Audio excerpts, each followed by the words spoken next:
And clearly I don't see myself upon that list. But she said, where'd you wanna go? How much you wanna risk? I'm not looking for somebody with some superhuman gifts, some superhero, some fairy tale bliss. Just something I can turn to, somebody I can kiss. I want something just like this. Do do do do. Oh, I want something just like this. Do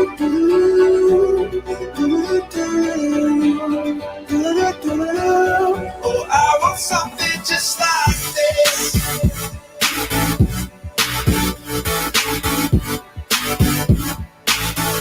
I want something just like this.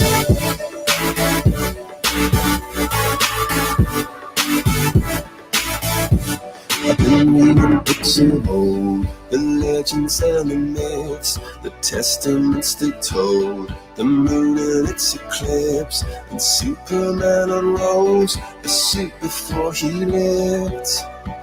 But I'm not the kind of person that it fits. She said, where'd you wanna go? How much you wanna risk? I'm not looking for somebody with some superhuman gifts, some superhero, some fairy tale bliss. Just something I can turn to, somebody I can miss. I want something just like this.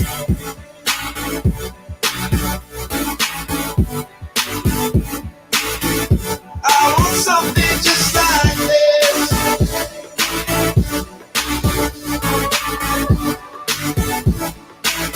Oh, I want something just like this.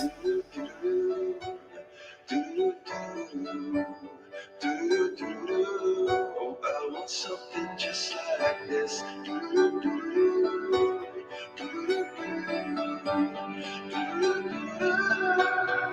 Where'd you wanna go? How much you wanna risk? I'm looking for somebody with some superhuman gifts, some superhero, some fairy tale bliss. Just something I can turn to, somebody I can kiss. I want something just like this.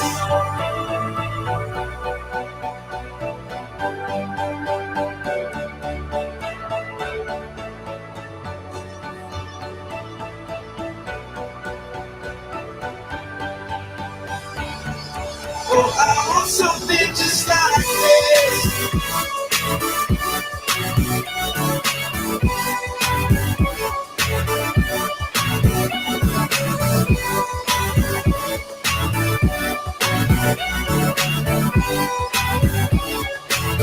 Oh, I want something just like this.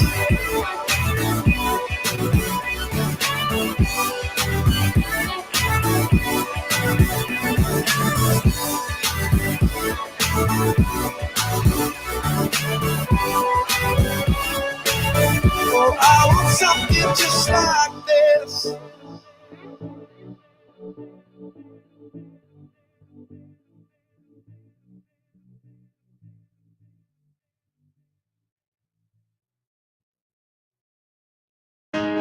Hey, I heard you were a wild one. Ooh, if I took you home and be a woman, show me how you do. I wanna shut down in the club with you. Hey, I heard you like the wild ones, wild ones, wild ones. Oh, I like crazy, foolish, stupid, probably going wild, fist pumping music. I might lose it, glass to the roof, how we lose it. I don't care tonight, she don't care, we like almost there, the right vibe, ready to get live, ain't no surprise, take me so high, jumping those dives, surfing the crowd. Oh, said I gotta be the man, I'm the head of my band, mic check 1, 2. Shut them down in the club where the Playboy does, till they all get loose, out the bottle, we all get fit in again tomorrow. Gotta break rules, cause that's the motto. Club shut down, 100 supermodels. Hey, I heard you were a wild one. Ooh, if I took you home and be a woman, show me how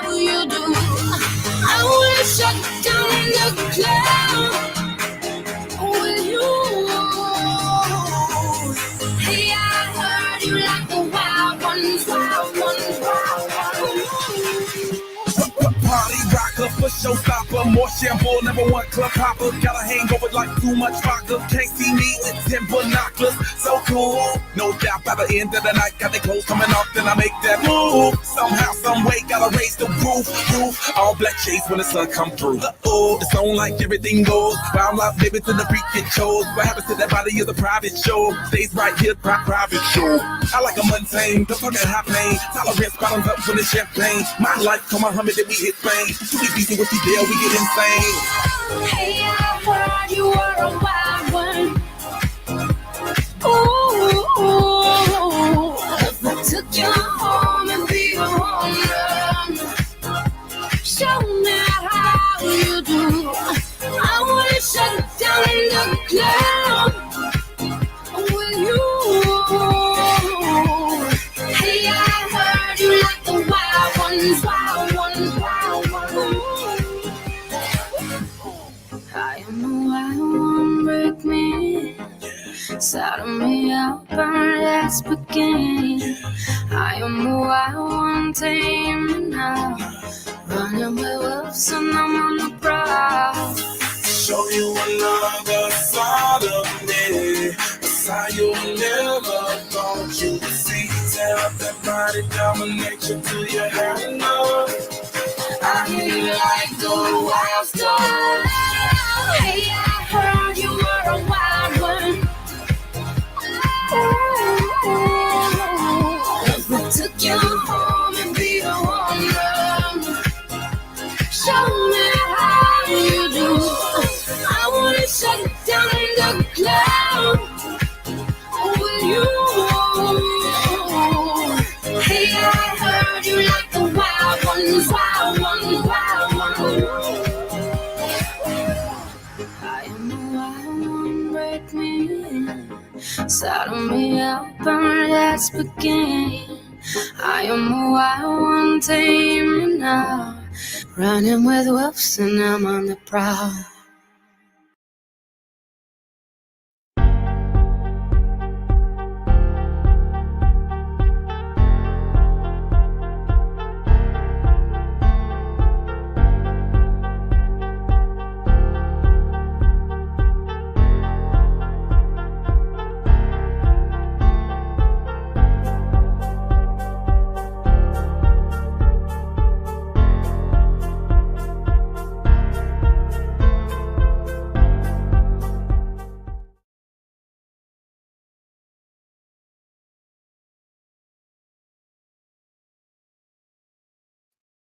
Hello. Welcome to day 2 of the Tatted Share Summit. I've had to stand up tonight because the energy last night was just so powerful, so potent, so palpable that it needs to be expressed, it needs to be felt, it needs to be embodied. So I encourage you, as you watch this summit, we have such powerful women, such incredible leaders taking to this stage. Get up, move around, allow what they're sharing with you to seep into your body. Let yourself absorb the new codes that they're going to be sharing with you and immerse yourself in the vulnerability that these incredible women are going to share with you this evening. Before we start in a few minutes, I just want to share with you very briefly why this movement, why this summit, why this mission and this message is so important to me. Because I lived through the experience of feeling constrained, of feeling restricted, of feeling caged in by myself, by the own content pillars that I had put around me, by all of the noise of the online space telling me, making me believe that I should only talk about things that had to do with my business, that I shouldn't share too much in the process because I'll lose credibility. But I shouldn't show any sign of weakness because then I will lose authority. But what happened in my journey is I began to share anyway. I began to share all of it, the highs and the lows, the ups and the downs, the mess and the magnificence, everything in between. And through sharing my truth, my reality, my life, my human experience that I was living on an everyday basis, I began to realize one thing. And that one thing was that I felt a sense of liberation I had never experienced before. And that's when I knew that we should be able to share anything and everything that we desire. And in sharing anything and everything that we desire, we actually become far more powerful, far more empowering to those watching us as leaders go first, because they realize that we're not so different after all. They realize that if we can do it while still navigating the same thoughts, feelings, and emotions that they feel, then why can't they? They just didn't realize how similar they were until now. And that's why it's so important that we all dare to share the truth, the reality, the human behind the perception, because there is nothing that connects us more than the human experience. So, with that being said, welcome officially to the start of day 2. I'm so excited. I encourage you to share this live stream with your platforms. You can share on Facebook, on LinkedIn, on YouTube, on Instagram if you're clever enough. And please do tag people, let the speakers know how their talks are aligning with you, and get involved, because this is history in the making. Now, I have someone very important to share with you all as we kick off. We have the incredible Elizabeth Hammond. Elizabeth, welcome. Oh, thank you so much, Claire. It is absolutely extraordinary to be here, and you're going to love it. You can see a little bit of my unfinished ceiling because I saw you standing up and I said, I can't sit down and do this. I'm going to stand up for this moment. So I'm excited to be here with you today, Claire. It's daytime where I am. It's a little bit later when you are where you are, but thank you for this invitation. You are most welcome. I cannot wait to dive in. Now, let me introduce you and then I will give you the floor. So, Elizabeth Hammond is also known as Lizzie to her friends. And she is a women's leadership mentor, and she considers herself a queen whisperer. I love that term. Her mission is to transform the global leadership landscape, one visionary, conscious woman at a time. So, Lizzie, are you ready to take the floor? I am absolutely ready, Claire. And for everyone watching, let me tell you, I am terrified, which I'm sure that you can appreciate and you will also love, because that is absolutely what this is about. When we step into not only the woman that we are today, but the woman that we know we can become, girl, that feels scary.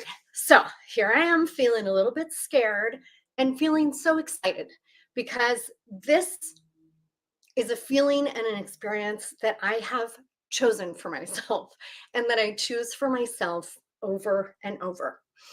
I came across a quote as I was thinking about what I would like to speak about today with Claire and with anybody watching, and also as a bit of a personal reflection for myself. I read an incredibly compelling book, which was a gift for me from my own mother. And this is a book called When Women Were Birds by an author, a living contemporary author, super sharp woman. Her name is Terry Tempest Williams. The name of her book is When Women Were Birds. And for me, it conjures this incredible energy, right? To know that even if I stand here, even if my emotions come up, I am not alone. I am not alone. I am so surrounded by, exactly as Claire said, every single woman who has come before me, every single woman who has gone first. So I don't know if I'm supposed to be able to see Claire. I think that's fine. If I can't, I'm just going to keep going. The quote that I came across in the book by Terry Tempest Williams was a quote that she took from another woman. And it's from a poem by a poet who was writing in the 1960s. I may not say her name correctly, but I'm going to go with Muriel Rukeyser. And she, in turn, was creating a tribute to a woman who is a German artist named Katha Kollwitz. And here's the quote. She posed this question: what would happen if one woman told the truth about her life, the world would split open. And I read that, and that rocked my world. And it kind of still does every now and again when I get pushed to an edge. And I am currently on a big entrepreneurial journey myself, which means that I have cast off the safety nets of jobs that always have predictable income, of having a steady flow of clients, because there's a whole department dedicated to setting all of those up. And I have decided to take on all of the things just for me, and to take them on for myself. And not only just for me, I don't know about you, but I am in my queen me, for me, and everyone else on the planet era.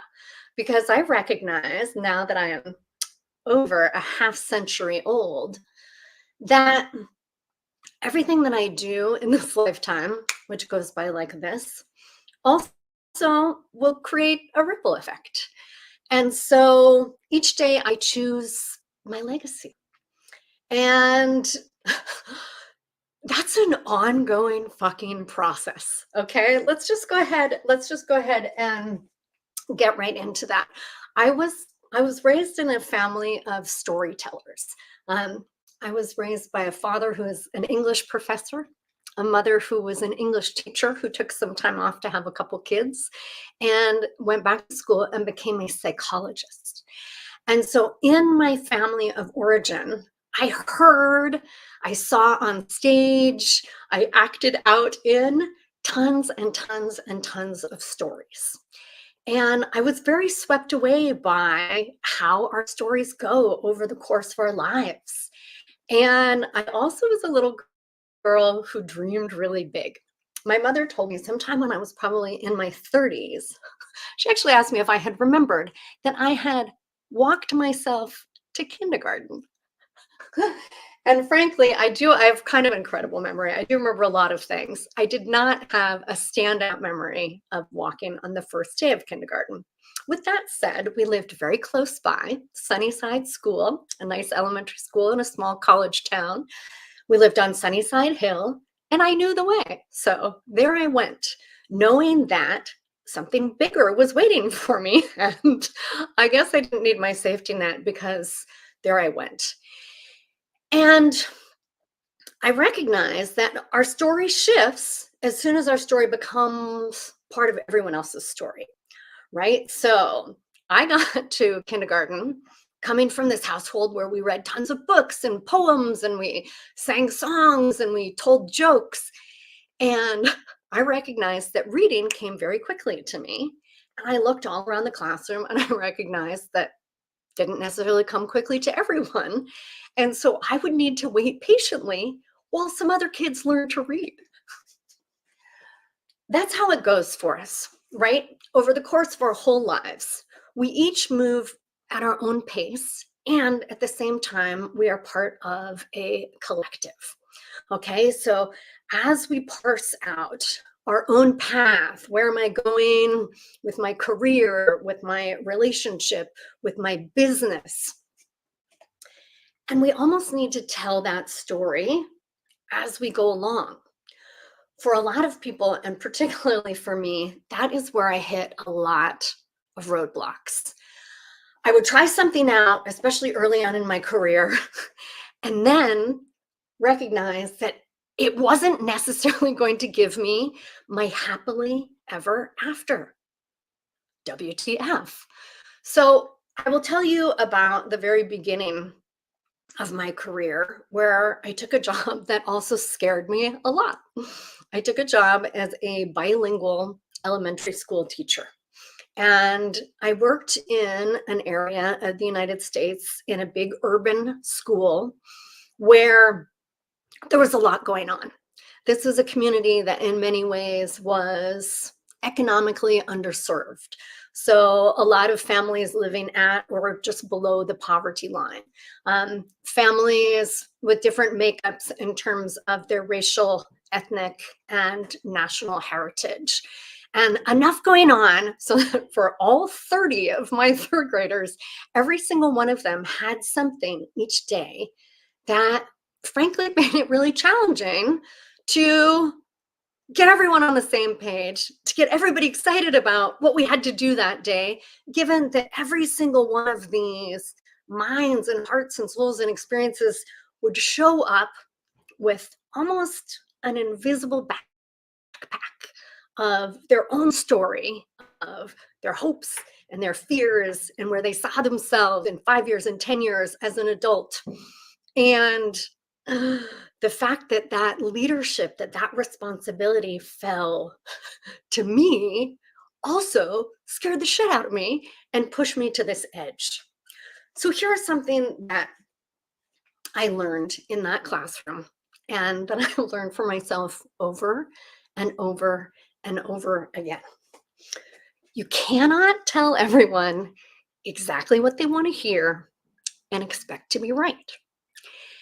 And a lot of my heartache early on in figuring out who I was supposed to be, if this was the right job for me, came because I was really trying to check all of these external boxes: how to be the best third grade teacher, and how to be the best third grade teacher, not only for Jorge, but also for Jeanette, and also for little Elizabeth, who had the same name as me and dreams just as big. And here's what I recognized about myself, about all of these little humans, and then about everyone else I came across in my career, although I had to learn this over and over and over and over again. And that really small thing is not a very easy one, but it came to me in another moment of life when I was becoming an educator in a different way. And for most of my life, my traditional school said it was okay to tell a white lie. It was okay. In Espanol, we call it a mentira piadosa. So it's a pious or almost a pitying or an emotional lie. Oh, this is for your good. If I just tell you that, oh, there's are really nice earrings on you. And if they're not, well, then I've actually put something out there energetically that simply isn't true. And that's what a lot of our schooling has been, right? Oh, you're doing excellent work in the position. Because of some fear of how we will be received and if that is the way that the story is supposed to go. And certainly as a younger woman earlier in my career, am I meeting all of the standards? Am I showing up? Am I being responsible? Am I giving every one of these children what they need? Coming all the way back around to recognizing that I wasn't giving myself what I needed. And that was true for me for a long time. So here's how it went. Sister Queen, who is listening. I started out in that elementary school classroom and something about the story didn't fit. And I couldn't quite be honest about what it was. And I wasn't quite willing to look very deeply. So I just got the F out of there. I said, all right, I got to up and move. This is not the city for me. Oh, that guy, he was not the right guy for me. And there I go. So I started out in Oakland, California. From there, I went to Los Angeles, California, and I switched sectors. And I worked in Hollywood for a while. And I stepped out of the world of underfunded public education and into the world of tons of money and glam and glitz and similar issues of the type of truth telling that is really about external factors and is about being who you are for someone else or looking a certain way or trying to win favor. And again, it came back around to me in a way that was very painful at the time to recognize that I wasn't making myself happy in the least. I kept choosing something that was outside and I kept kind of looking around like, oh, are my parents, are they smiling bigger now? What about my older brother who works in the industry? Well, what about my boss? She got this incredible career success before 40. I just looked around and around And then all of a sudden, I had forgotten about what I cared about in terms of education and storytelling and encouraging everyone to be who they wanted to be in the world, which is what we knew back in kindergarten, right? When we took off all bound and ready to start our adventure and to write our own story. And my spiral got worse and worse. And the story that I started to tell did start to be based in truth, but the only thing I ever noticed in those days were what was wrong. Ugh, that person is awful. I really don't like their personality. All this traffic, terrible urban planning, the politics of the day, right? Looking around and saying, oh, that's wrong. And looking over there, that is also wrong. That is also wrong. That is also wrong. And that led me into a really sad moment, into a brick wall and a spiral where I ended up with the love of my life at the time right in front of me. Now, this person, he didn't know it because I'd never told him. So that's what I was also doing, falling in love quietly by myself and not letting the other person know, which isn't really the real thing. So here I finally go to tell this person how in love I have fallen for him. And you know what he says to me? He says, oh, I could give you a hug. Not attracted to me, certainly not in love with me, not into having a relationship with me. That's happened to all of us. It'll happen maybe again. The reason, because I was so critical.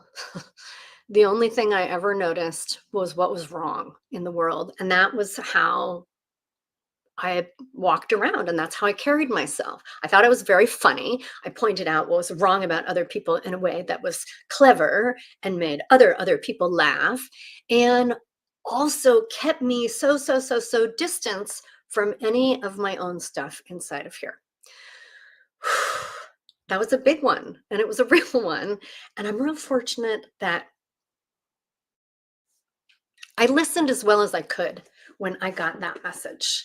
And here's what I did. I kept doing the same thing over and over, because once we become aware of a pattern, a habit, a mistake, even if it is destructive or not serving of our higher purpose, sometimes we keep making it anyway out of habit. There's a nice little poem about that, an autobiography in 5 short chapters. You can look that up. But essentially, it ends when we can shift our perspective enough to do it a new way. And that doing it a new way, telling the truth in a way that you didn't know how to before, that was something that I later learned formally as an ancient practice that's been around a long time. Part of my career evolved to include practicing, being very liberated by the practice of, and eventually teaching and leading yoga practices myself. So you may have a lot of knowledge of yoga, you may have a little. There's a practice within it that's not necessarily related to the physical postures and the asana. It's called satya. The satya is the Sanskrit that translates roughly into English as truth-telling, telling the truth. And when I first understood that, I kind of jumped to the, oh, well, you have to tell the truth, and you have to be me, and you have to say, well, I don't know about, it's not superficial about expressing all of your opinions, regardless of the effect that they will have on others, but rather this type of truth-telling is being intentional in what it is that you put out there in the first place. I'm going to share a little quick vulnerable example. I went to a performance recently that I did not enjoy, and I did not stay for the duration of it. It would have been incredibly insincere and not a practice of satya, and perhaps something I would have done decades back, to go up to the performer and say, wow, that was really incredible. I loved it. Because that isn't true and not helpful. I could have offered something that was truthful. I understand that you put an incredible amount of effort into your preparation. How did you feel about the outcome? There's no untruth in there. It doesn't involve my opinion because in this case, maybe my opinion doesn't make any difference. I have found an incredible amount of liberation in not offering my opinions about other things, one that I can't control, and two that don't make any fucking difference to me, and likely not to the other person as well. Where I have been able to find my power is in coming home to some of those more difficult truths. So I talked to you about these few different moves that I made. I kept going. I went from LA to New York, and then I left New York for Chicago. From Chicago, I went back to San Francisco. And all of a sudden, I started to tell the truth about what type of environment I needed to live in. Right now, I've got a telescope right there. I've got plants around me. I am looking out. I recognize that my personal self-leadership, that my own well-being, that my ability to be able to be truthful with myself really all came together when I reconnected with nature. Nature is incredible. Nature is so much bigger than everything that we have in our minds about who we are supposed to be, about what our family should or shouldn't be like, about the story of our career, about our successes, our ups, our downs, our failures. There's a simultaneous objectivity and subjectivity to being out in a rainstorm, to going wandering out on a knoll, on a ridge. We have a butte, which is kind of a mountain that pops up and plateaus off at the top that is not too far away from where I'm filming.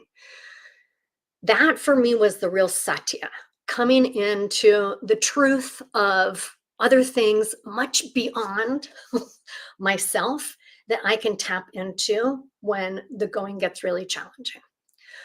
So I have continued to draw on my early experiences in life, which I encourage you to do as well. I take those early days of teaching and I allow them to inform the type of teaching I do 25 plus years later. Because to have a beginner's mind means that we're continually learning and continually being willing to learn from what has happened without being stuck in the story of it.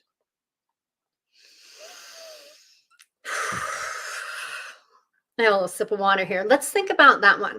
As I've been going and going, maybe in your own mind, you've been going and going about some of your stories, about the stories that you've told yourself about who you are, where you're headed, where you came from. And in this sipping time, just with your breath, open up to a different version.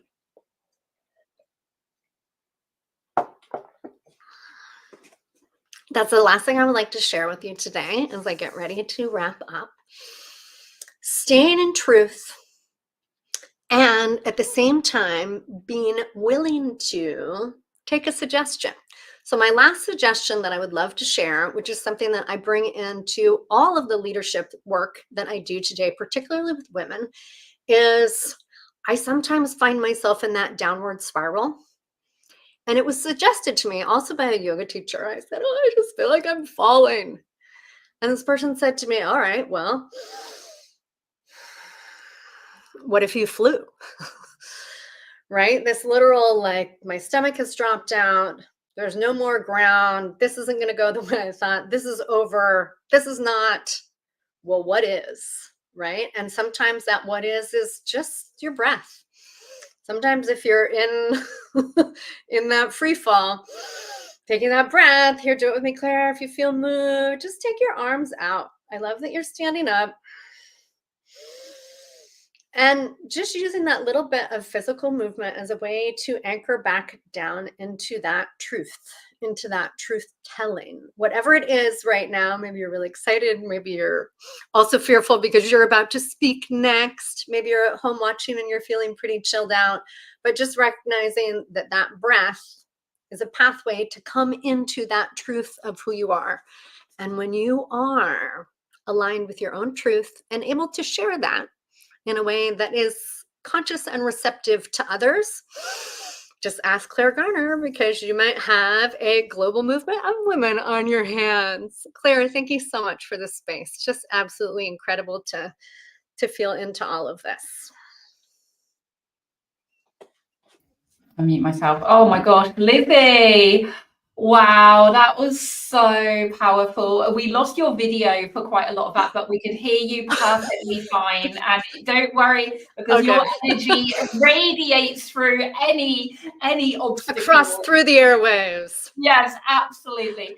Lizzie, I would love, could you please tell everyone a little bit about the magic that you bring into the world and how everyone can get into your world? Absolutely, Claire. Thank you again for this space.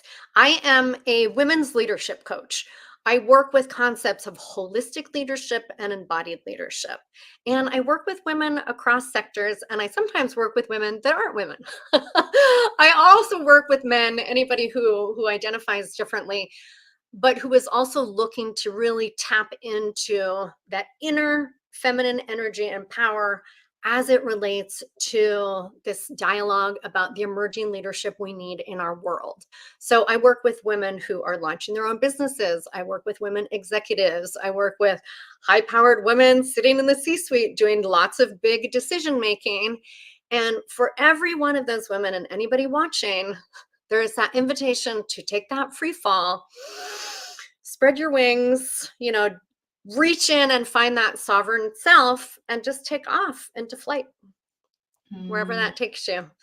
And I would love to have you connect with me. I am often on Instagram. You can find me as Elizabeth Queen Whisperer all together.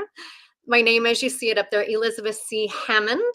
I was nicknamed Hammond Eggs as a little kid.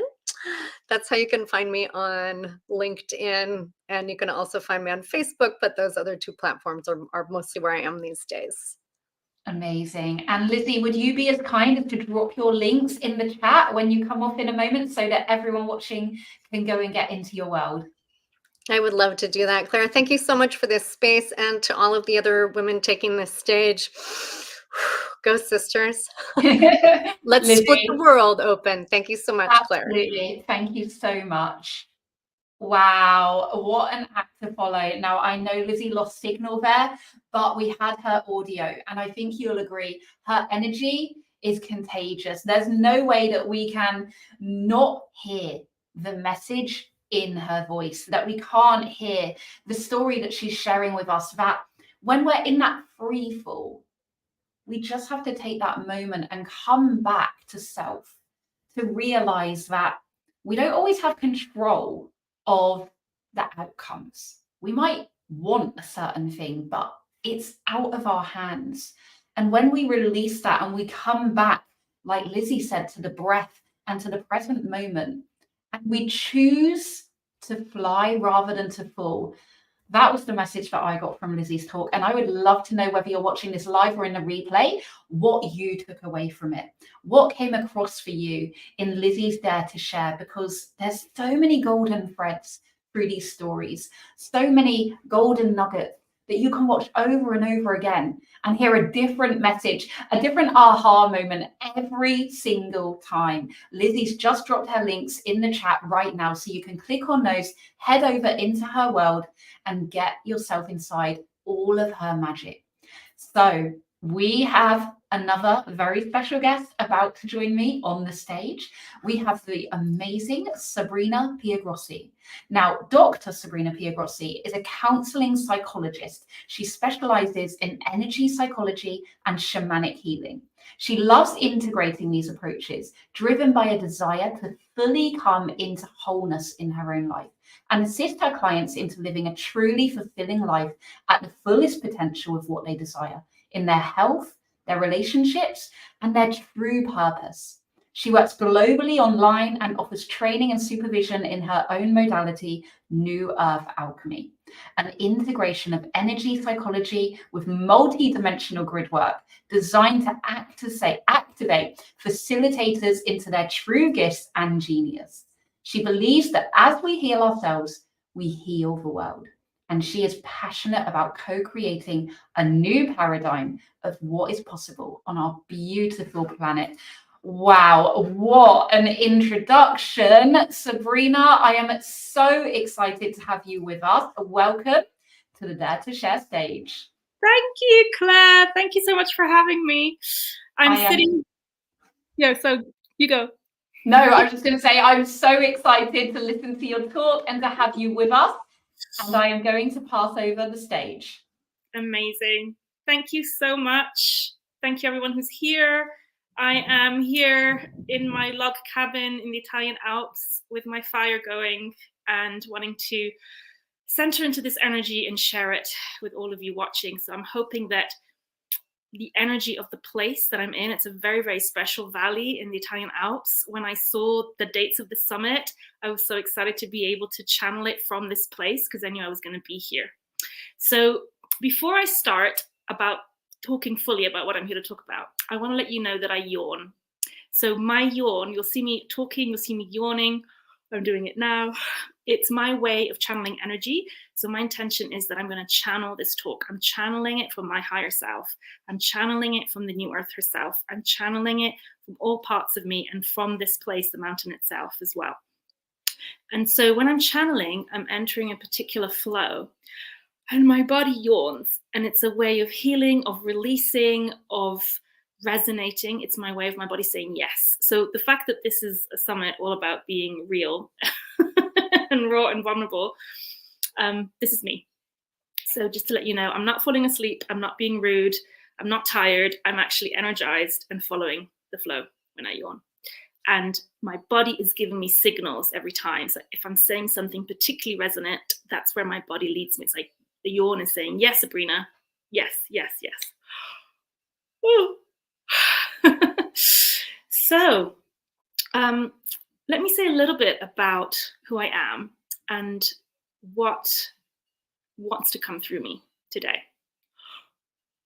As Claire introduced me, I come from a world of integrating many worlds. So I integrate the world of psychology and the world of healing and the world of multidimensional realities and grid work.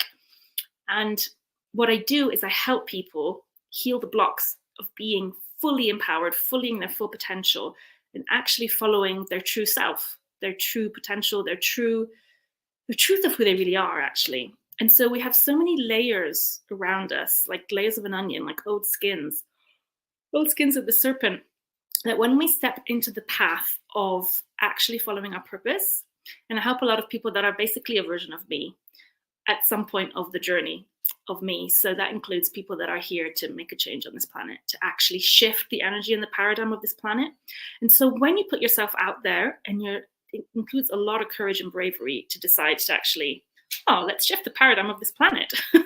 And whether you're even entirely conscious that you're doing that or not, the fact that you have a dream of a new way of being for this world, for this planet, for you. This is me, and these are the people that come into my world, have this dream and this vision. So when you step forward into that, what happens is that all the old layers of what isn't that show up. So this has happened to me in my life over and over and over and over again. And so what I want to talk about is what happens when we break down, when it looks like everything is breaking down and crumbling apart. And I'm going to talk about a particular episode in my life where this happened that brought me to my knees. My yawn is agreeing with me to talk about that. And many, many people and many leaders go through these moments, but they're behind the scenes and they don't usually talk about it. And they might talk about it once they're on the other side of it. But we don't often talk about what happens when we're really struggling behind the scenes as facilitators and as healers that are holding space for other people.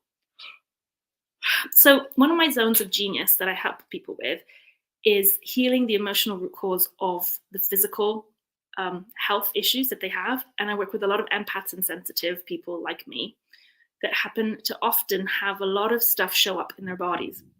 So one of the ways that life has a sense of humor with me is that it has thrown me various curveballs in my life where my body has fallen apart.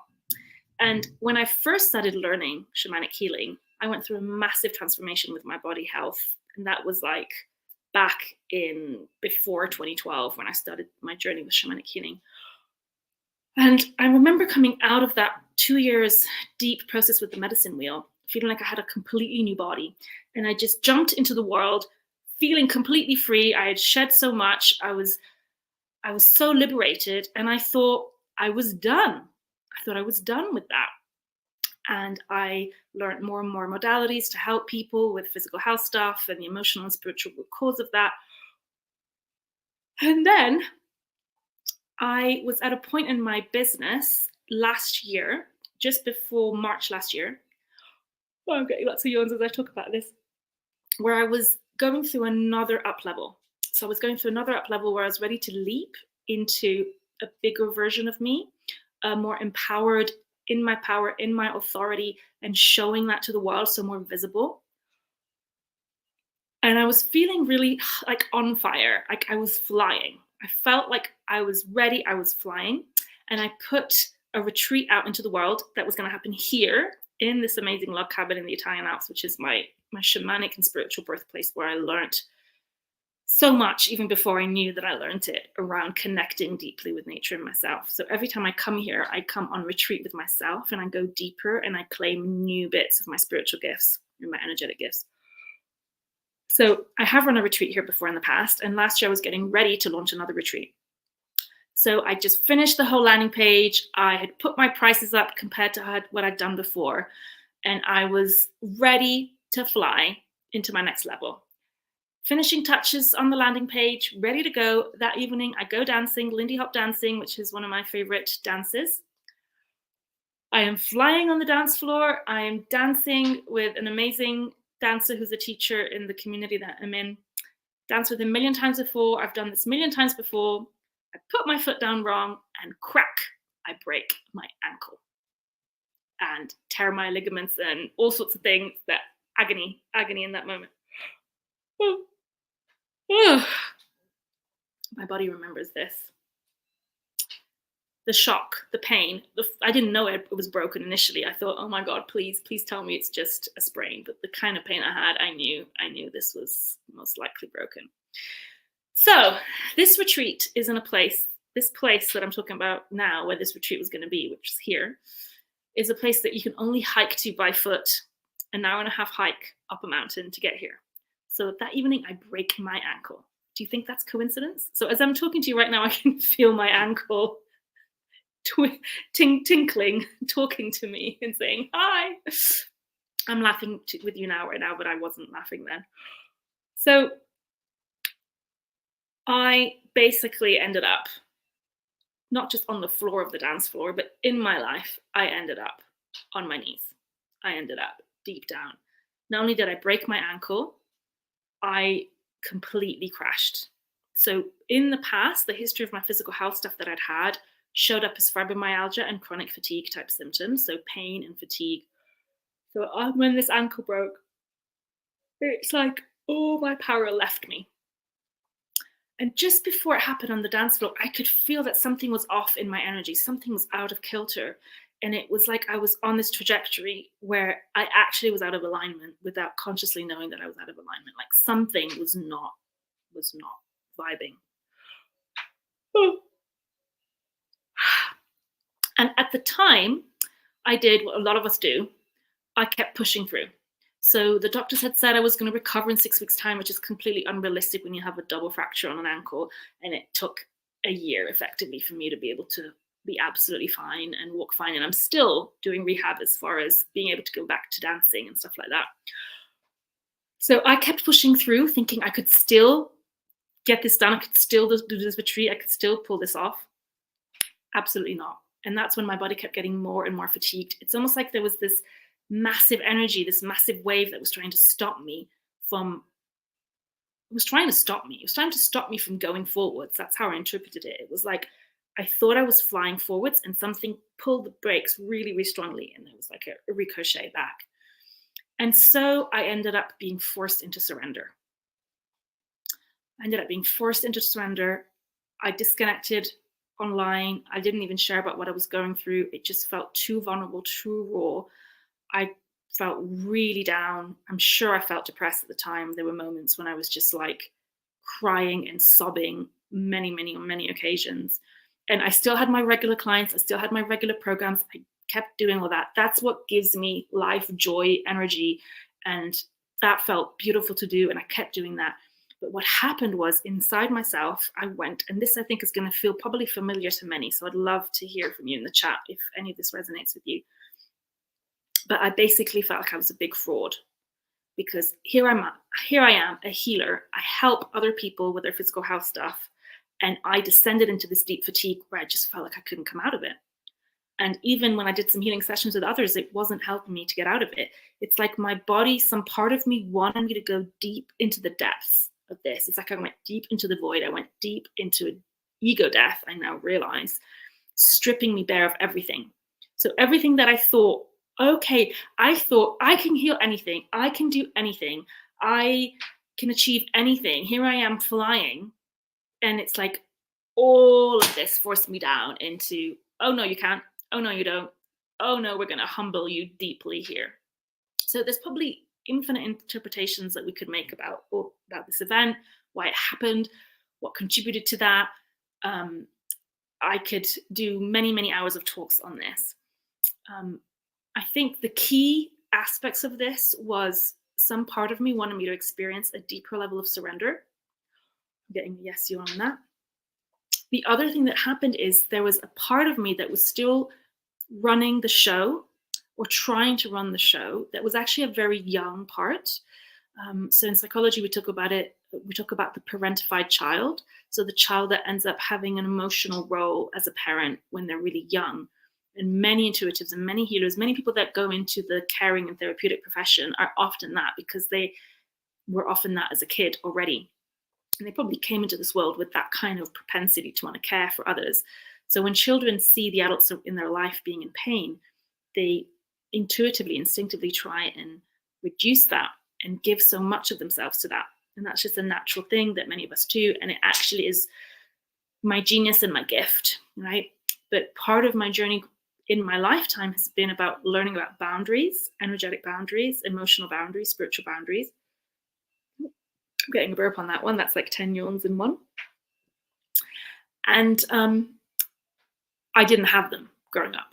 I was a sponge. I was a little shaman in my family without knowing I was a little shaman in my family. And this happens to so many healers. We were doing this as kids without knowing what we were doing, and often absorbing everybody's stuff like sponges, not knowing how to process energy.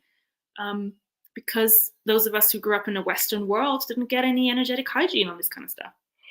Getting a yes still on that. So there was a part of me that thought, who was young, who was holding things that were beyond her capacity to hold. So one of the patterns that was repeating in my adult life when I got sick, whatever that sickness was, in this case, it was this fracture and then this intense fatigue and difficulty in recovering. And effectively, in hindsight, I realized I had like disconnected from my power source. It's like I'd literally unplugged from my power. That's kind of what it felt like when I fell over on the dance floor. It's like something tripped me over. It's like something wanted to unplug me.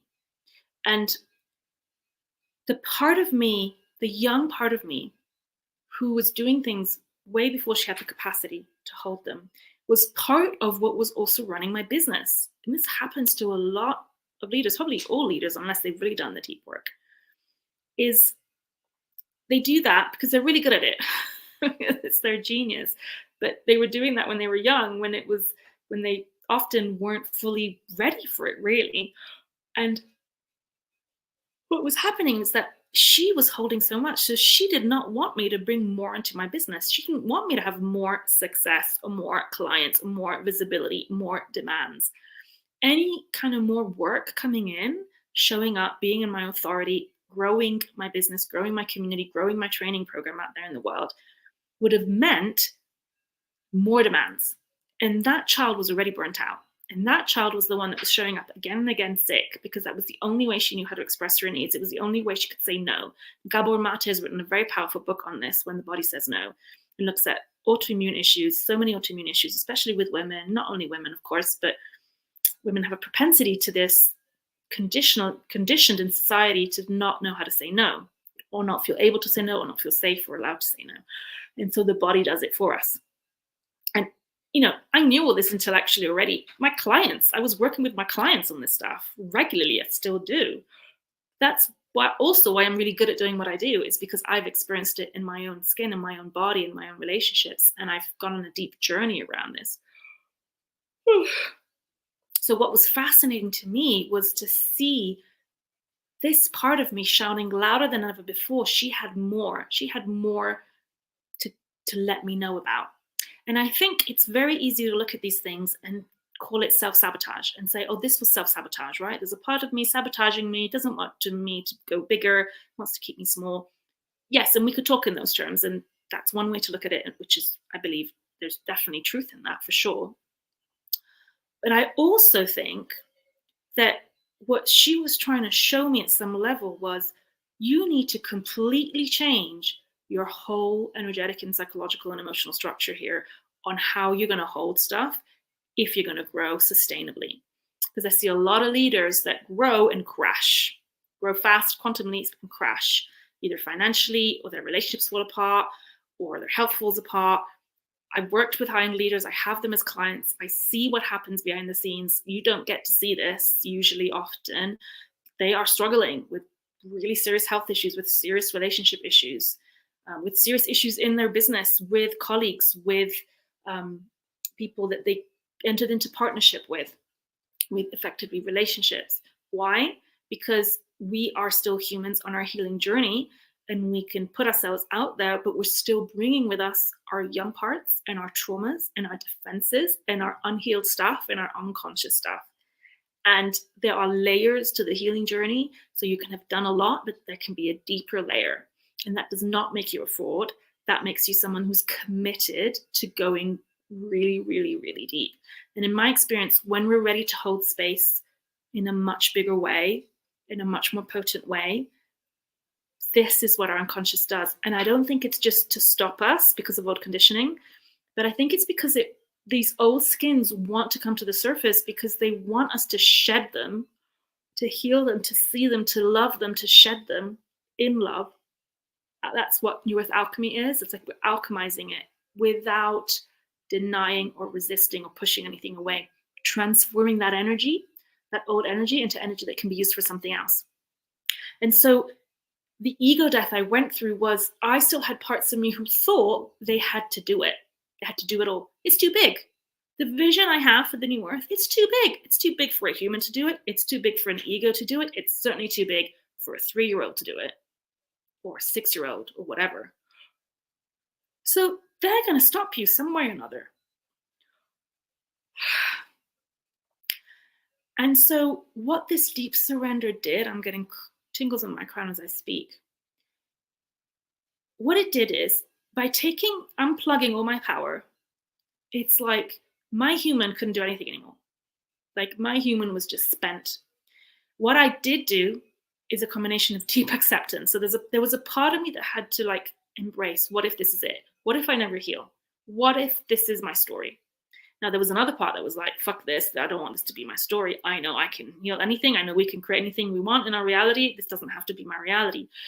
But by saying that to myself, I was also resisting the truth of that moment. And these parts of me needed me to be fully present to the truth of me in that moment. And this is what I do with my clients all the time. I'm encouraging them to bring true presence and love and compassion to all their parts.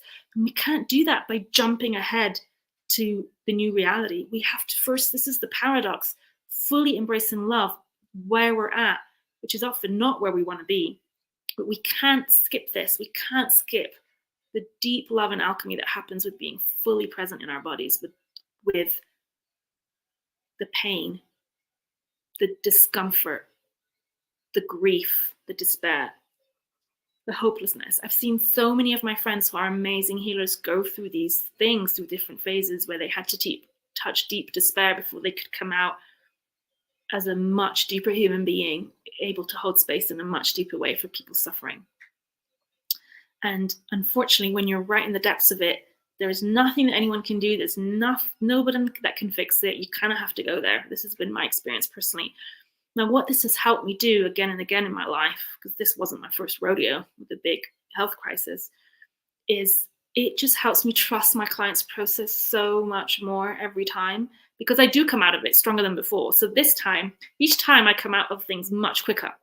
each time I go through a deeper dark night of the soul, shedding death, inner death, especially during these accelerated times at the moment with the energy of the planet, I've noticed that things shift through much quicker.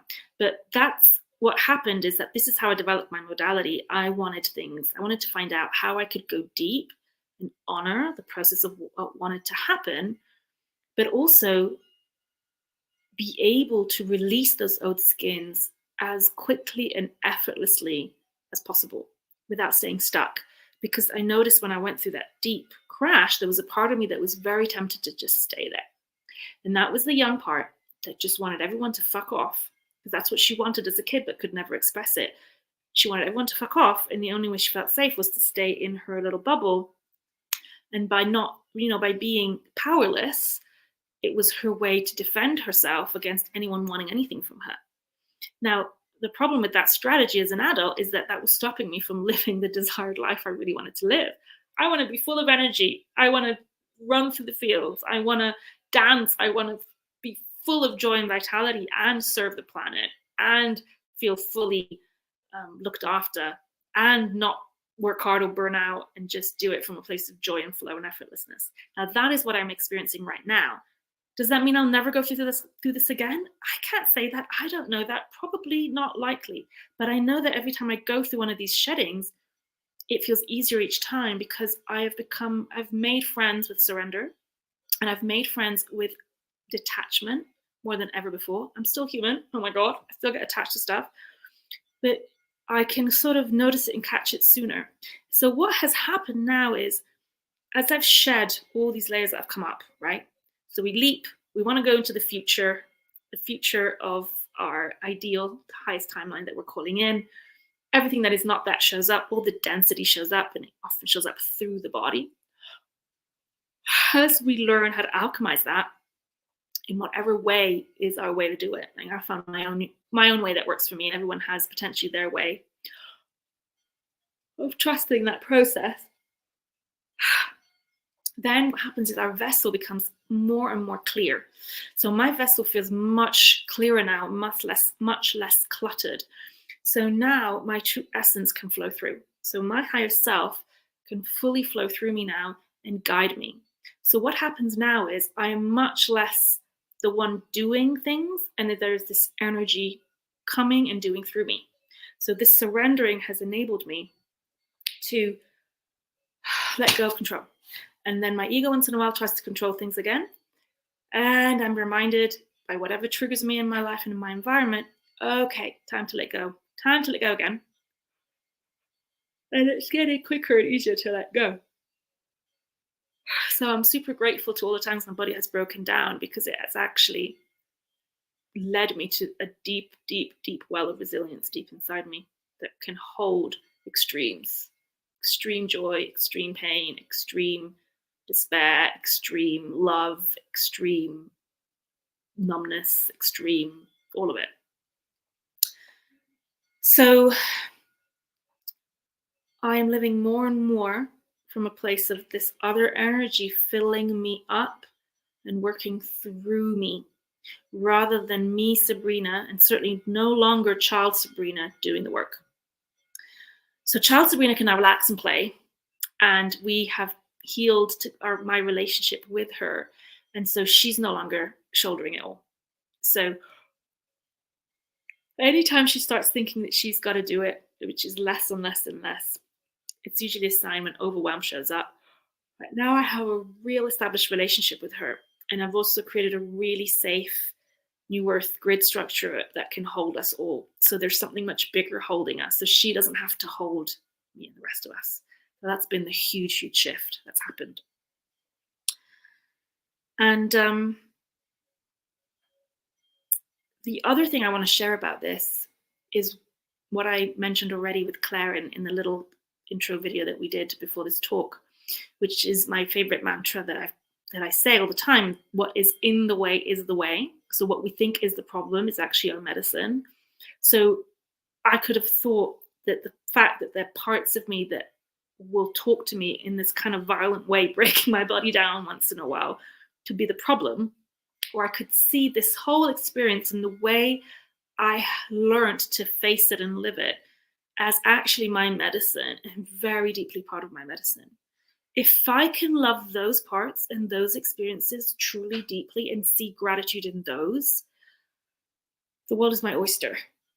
It's like, I don't have to be scared of anything. I don't have to be scared of death. I don't have to be scared of being powerless. My biggest dream my whole life has been to step into my full power. My mission is to help people step into their full power. My biggest fear is to be powerless. My biggest wound has been times when I've felt and been powerless. The way to our true power is through our powerlessness too. We, to be in our full power, need to integrate all of us, all of our wholeness. And that includes all the aspects of us that we want to reject and resist and deny, our shadow. And when we deny our shadow, it eventually catches up with us and bashes into us and causes a massive crash. And this is why so many people at the heights of their success have some kind of crash or breakdown, because chances are they haven't dealt with their shadow. But again, the shadow is never in the way, really. The shadow is your power. It's energy. It's pure energy. It's neutral. It's not positive or negative. It's our judgments of it that give it a positive or negative title. But our shadow wants to integrate with us. Its energy wants to come in with us. So these events that happen is part of our full power wanting to come in with us, but it looks not like you think it's going to look. So I think this is the main message that I wanted to share today, this breakdown to breakthrough story. But the other thing I want to add to this is that people often use these stories as if to say, oh, now I've conquered this and now I can walk into the sunset and live happily ever after, a la Disney movie ending. Life isn't like that. Life, as soon as we start to think we know something, likes to kind of show us another aspect. And so I'm open to what life throws at me, that I am life too. And I'm also intentionally creating my life. And this is the beautiful paradox of it all. I get to consciously create my life, including my health. And I also, as part of that, I'm part of a massive big mystery, which invites me into deep surrender. And I think previously I couldn't get my head around how those two things could coexist. And I wouldn't be able to intellectually explain it to you, but I feel that these experiences have given me like a physical embodied taste and touch of it. And so my hope is to have expressed this in some way to you today and have allowed this energy to come through.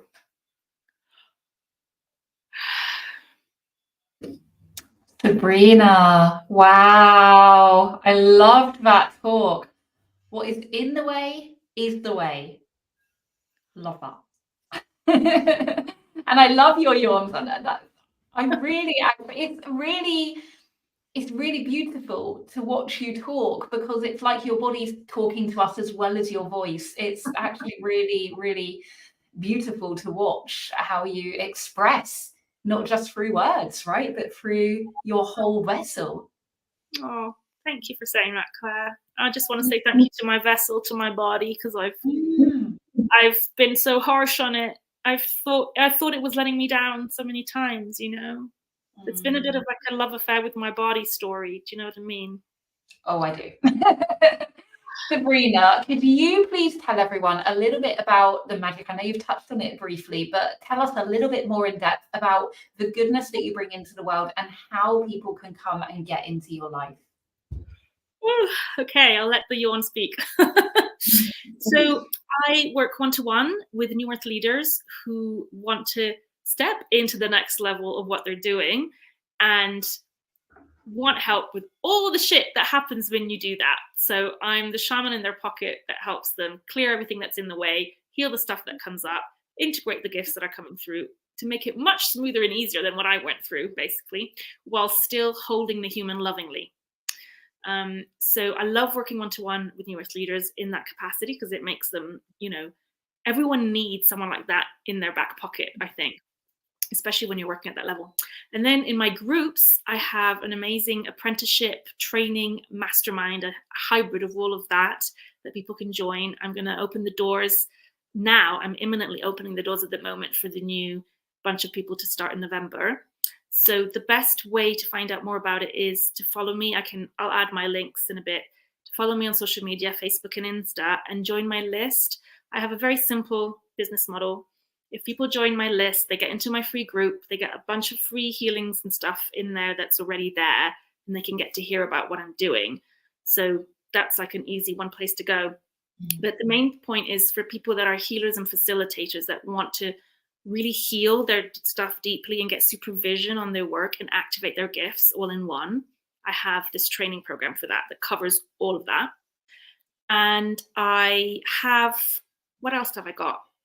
I've got an activation that I'm doing from the mountains this week over the next 2 weeks. I've seen about that. Yes, that looks amazing. Really low cost, accessible activation. And it's a great way to taste my work and come into my world and go much deeper with what this place can offer.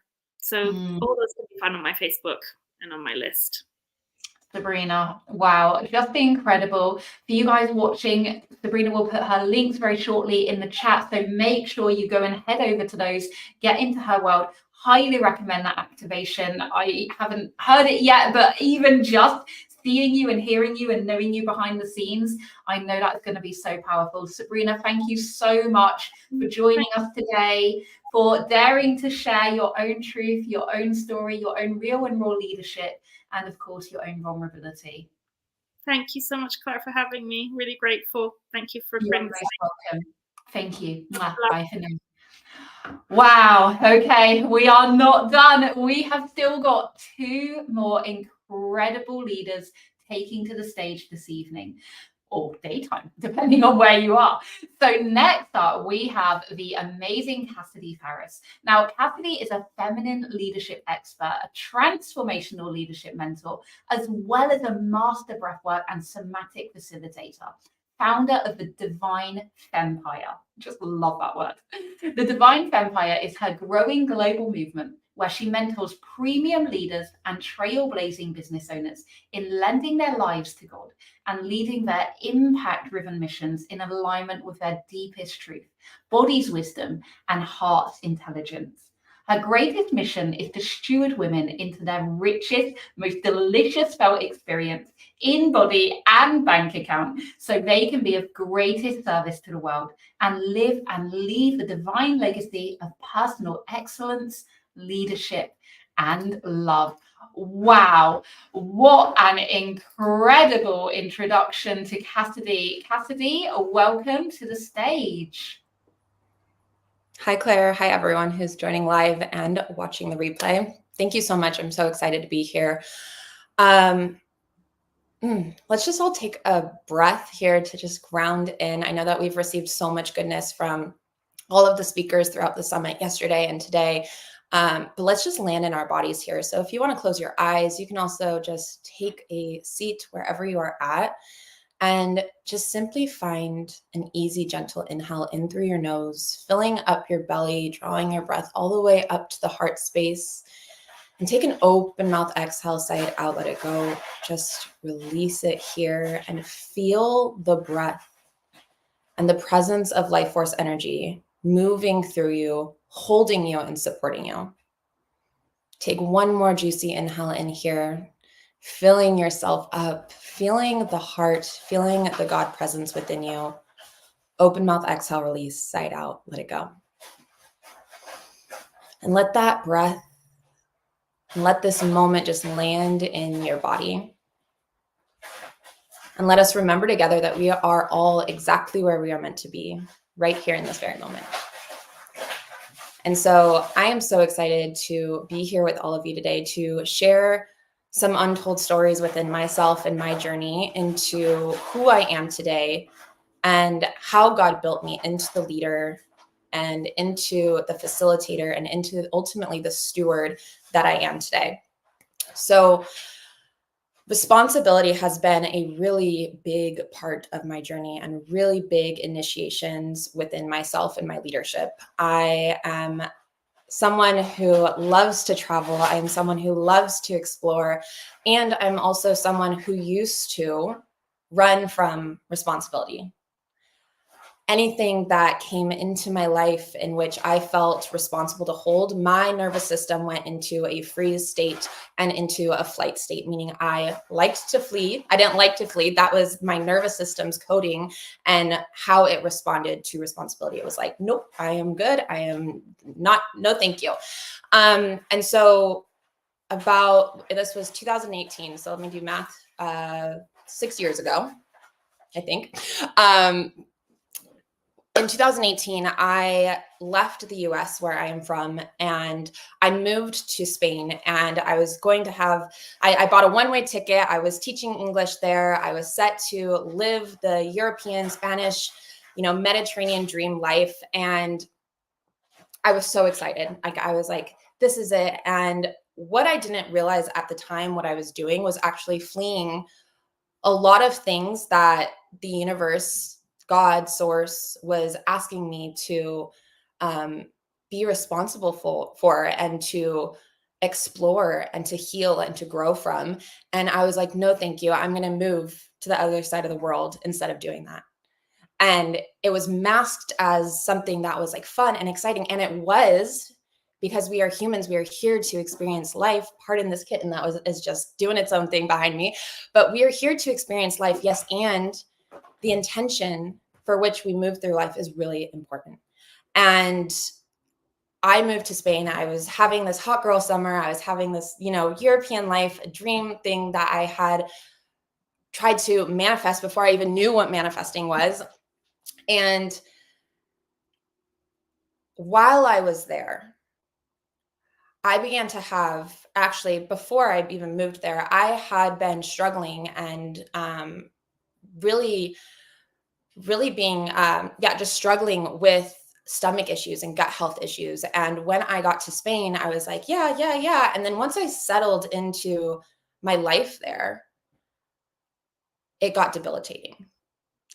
And it got to a point where I had a breakdown. And I was like, I have to come back to the US. It was not what I wanted to do. I did not want to even move. I was set to be in Spain for multiple years. And I was there for 6 months to the very day. And I was like, I have to move back. And so exactly 6 months from when I moved to Spain, I moved back because the pain that was in my body, but not just my physical body, but my emotional body, my mental body. And before I was even connected to my spiritual and energetic bodies, I was in so much deep pain. And it got to a point where I didn't trust my body anymore. I didn't trust it to hold me. I didn't trust it to guide me. I was so disconnected because of the pain in my physical, mental, and emotional bodies that I would just dissociate. I would leave. And I got to a point where I was like, this is not the life that I'm meant to live. And so I chose to move back to the US, which again was the very last thing that I wanted to do, because I had left so much there that I didn't want to address. But I chose to come back. The pain pulled me back into exactly what it is that I was meant to address and to lean into and take responsibility for. And so when I moved back, I remember being like, okay, we're going to take responsibility. We're going to get our health under control. We're going to get our mental and emotional states under control. And what did I do? I fell back into what I was doing before, which was avoiding, which was choosing activities and friends and circumstances that were not aligned with what I decided I was going to do. And so I remember literally driving back from Coachella, which is a music festival here in Southern California. I remember driving back from there and I was just sobbing. And I had that come to God moment, that like moment where if I wasn't driving, I would be on my knees. And I didn't believe in God then. I didn't know what God was. I didn't have a perspective or a relationship. And I couldn't believe, I couldn't fathom something that you could not see. And that's how disconnected I was from my body. That's how disconnected I was from the self, like the capital S self, the soul, the spirit within us. And I remember just bawling my eyes out. It definitely wasn't safe to drive. Thank you, universe, for guiding me home safely. But I remember just being beside myself and being in so much physical pain, so much mental pain, so much emotional pain that I felt trapped in this experience. And I was like, there has to be more than this. I came back because there has to be something more than this. And I remember just blurting out in the car, God, if you are out there, if there is something greater than me out there, I promise that if you guide me into a peaceful coexistence within myself, if you make this better, I promise that I will do anything that you ask of me. And I was dead serious. I was like, I can't live like this anymore. And be careful what you promise. Be careful what you devote yourself to. Be careful what you vow yourself to, because I'm in this for life.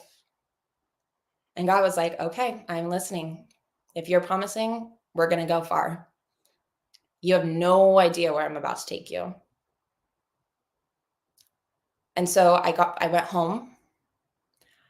Within the next month, I went on a completely plant-based diet, which I'm a big lover of dairy. Meat was no problem, but dairy, we have a love affair. But I went completely on a plant-based diet. I didn't have any community in San Diego, and I put myself in circumstances where I could meet people. Lo and behold, I would meet one person that I would meet up with her one time for a yoga class, and my life was completely transformed. And I started to practice and study yoga and end up getting certified in it. I vowed myself to a year of sobriety, which is something that I definitely needed.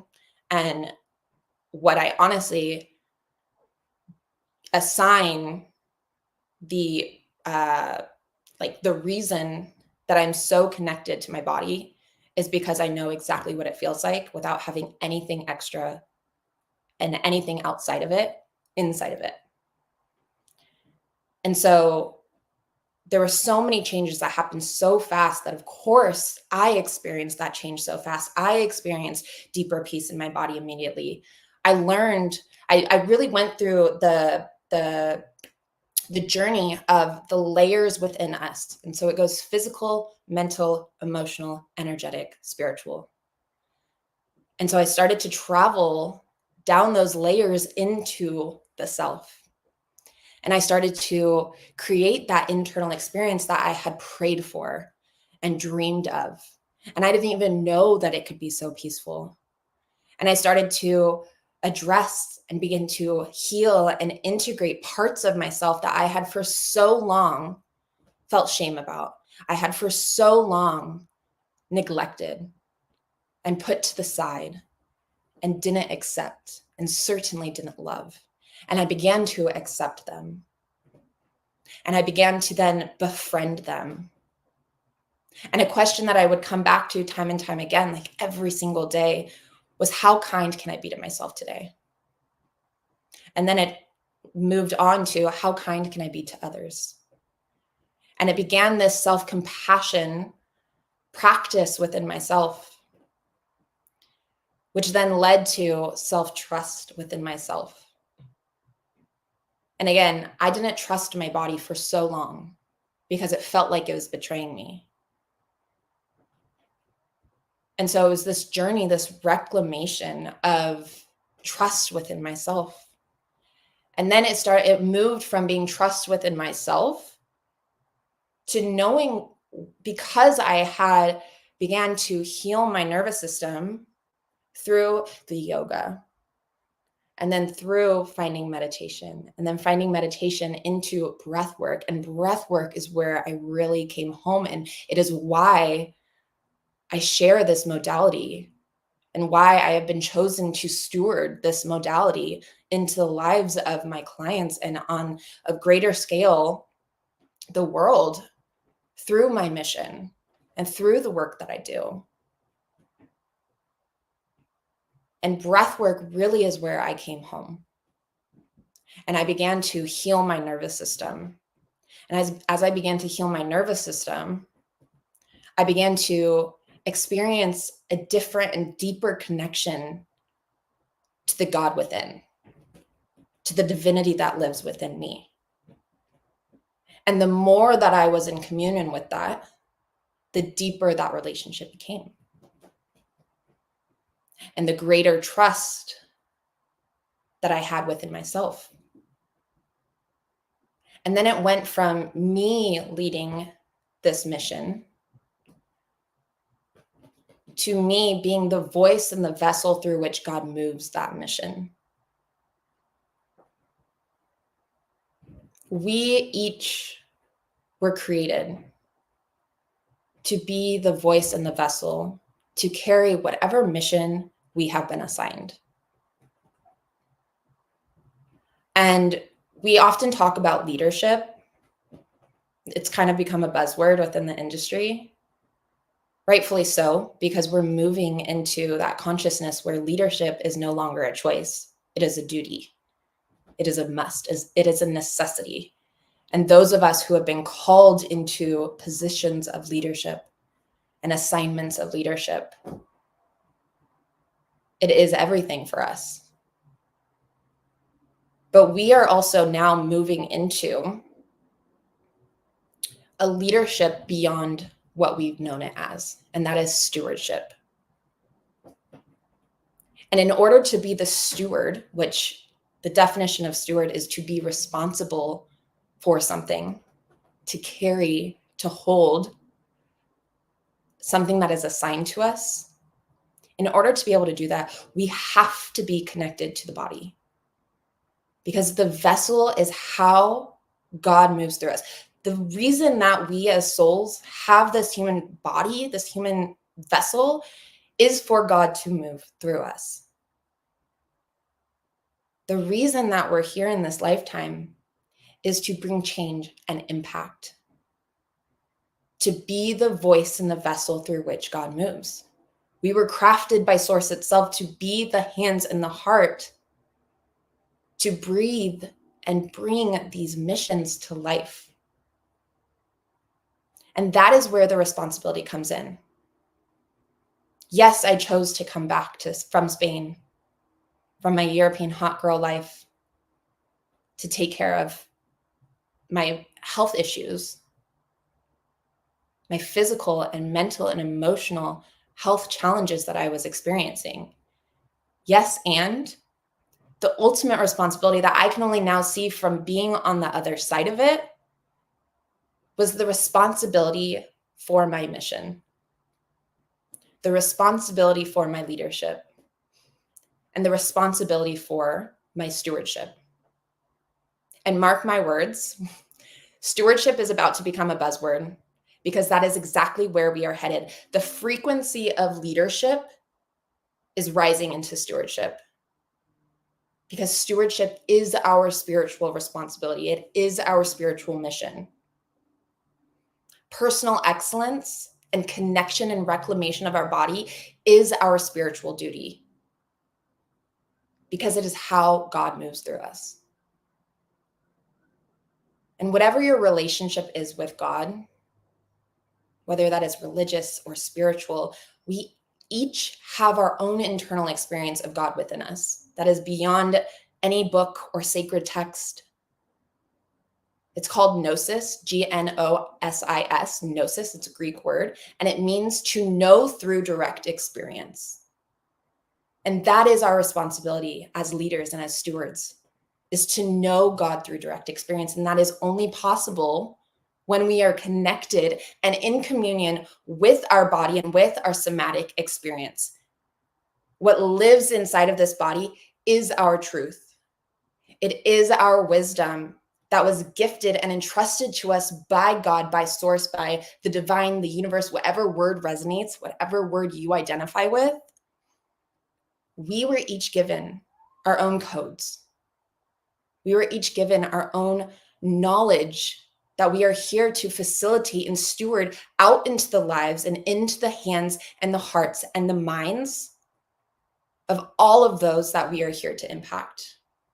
All of those that we are here to invite into exactly what it is that I'm talking about right now, which is taking responsibility for the mission that you were assigned, to be the steward for God. to leave a legacy of love and truth and impact and alchemy. That is what we're all here for. If you're watching this, this is what you are here for.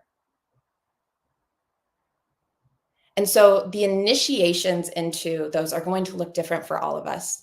And at every level of the leadership and of the stewardship that we are being initiated to and invited into by God, by Source, each level it's going to be something different.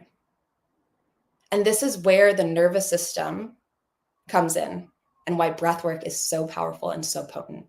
One, to connect with the self, but then also to expand our capacity to hold what God is asking us to do. But more importantly, who God is asking us to be. We have to expand our capacity as we rise in the levels of our leadership. We have to expand and deepen the levels of our solidity, how solid we feel in our truth and in our embodiment and in our expression, so that we can bring the mission, so we can breathe the mission, so we can be the mission. So for 2024, it has not looked like anything that I ever thought it would. And this is a story that I literally have not told at all. I've barely been on Instagram, which is my main platform for which I steward my mission and express my mission and share everything that I'm here to share, everything that's inside of me, everything that was entrusted to me. And that is because in February of this year, my dad was physically assaulted and suffered a trauma-induced stroke. And this completely shook my family's life. It shook us down to our very foundations. And I've been responsible. This is a new level of responsibility and a new expression of responsibility for my mission, to be there for my family, to be there for my dad, and to experience and hold deep levels of grief, deep levels of emotion that most probably will never experience. And in taking responsibility for what God was sharing with me, because everything is always happening for us and always happening on our behalf. And so while this year has not been fun in so many ways, I've grown into the leader that I once prayed to become. I've grown into the steward that I didn't even know to pray for. And that goes to show you the power of lending your life to God, letting God lead you, saying yes to God, doing what God asks you, even when it doesn't feel comfortable, even when it feels scary, even when it feels like the very last thing that you want to do. When you lean into it and you say yes, and you let God use your voice and your vessel, your life changes in ways that you never thought would be possible. And something that God is asking me to steward right now, in a way that God is asking me to grow in my expression and vulnerability and leadership, is writing a book of poetry. And if you had asked me, or if you had told me at any point up until this year in May, when it started to flow through me randomly and just didn't stop coming, I would have laughed in your face. I would have said, there's no fucking way. And yet here I am writing this beautiful book of poetry without any expectation or attachment or intention other than being the voice and the vessel through which God speaks, and connecting to parts of myself and giving expression to parts of myself that I had once abandoned and not accepted and not loved. But my journey of becoming responsible for myself, for this body, for this voice, for these hands, for this heart. God has led me into a life that is far greater than I could have ever prayed or hoped for or dreamt of. And while I may not have experienced yet the external success, I have an internal experience because that I built it, because God has built it with me. We have built it together. I have an internal experience that most dream of. I have a peace and a loving relationship with myself because I have built it, because I have leaned in, and because I have lent my life to God. And so how this comes full circle to business is that business is not the mission. Business is a container for your growth and your expression and an expression of your mission, but the business is not the mission. And this is what I want to drive home, and what I hope to leave you with is that the mission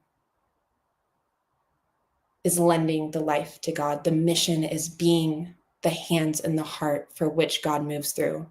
It is being the voice and the vessel through which God shares its wisdom and its truth and its love out into the world so that we can all rise together. And we can only rise as high as we allow ourselves to go in our depths.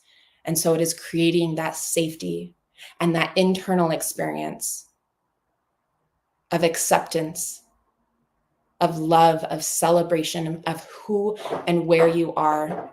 Yes, now, but in all the iterations that came before you. It is not just a nice to have, it is a must have. It is your responsibility to come home to this vessel and to create a loving relationship with it so that you can be the legacy of love, so that you can be the love that never leaves and only ever expands, so that you are the example in the world for others, showing others that it is possible and being the permission slip to become that for themselves.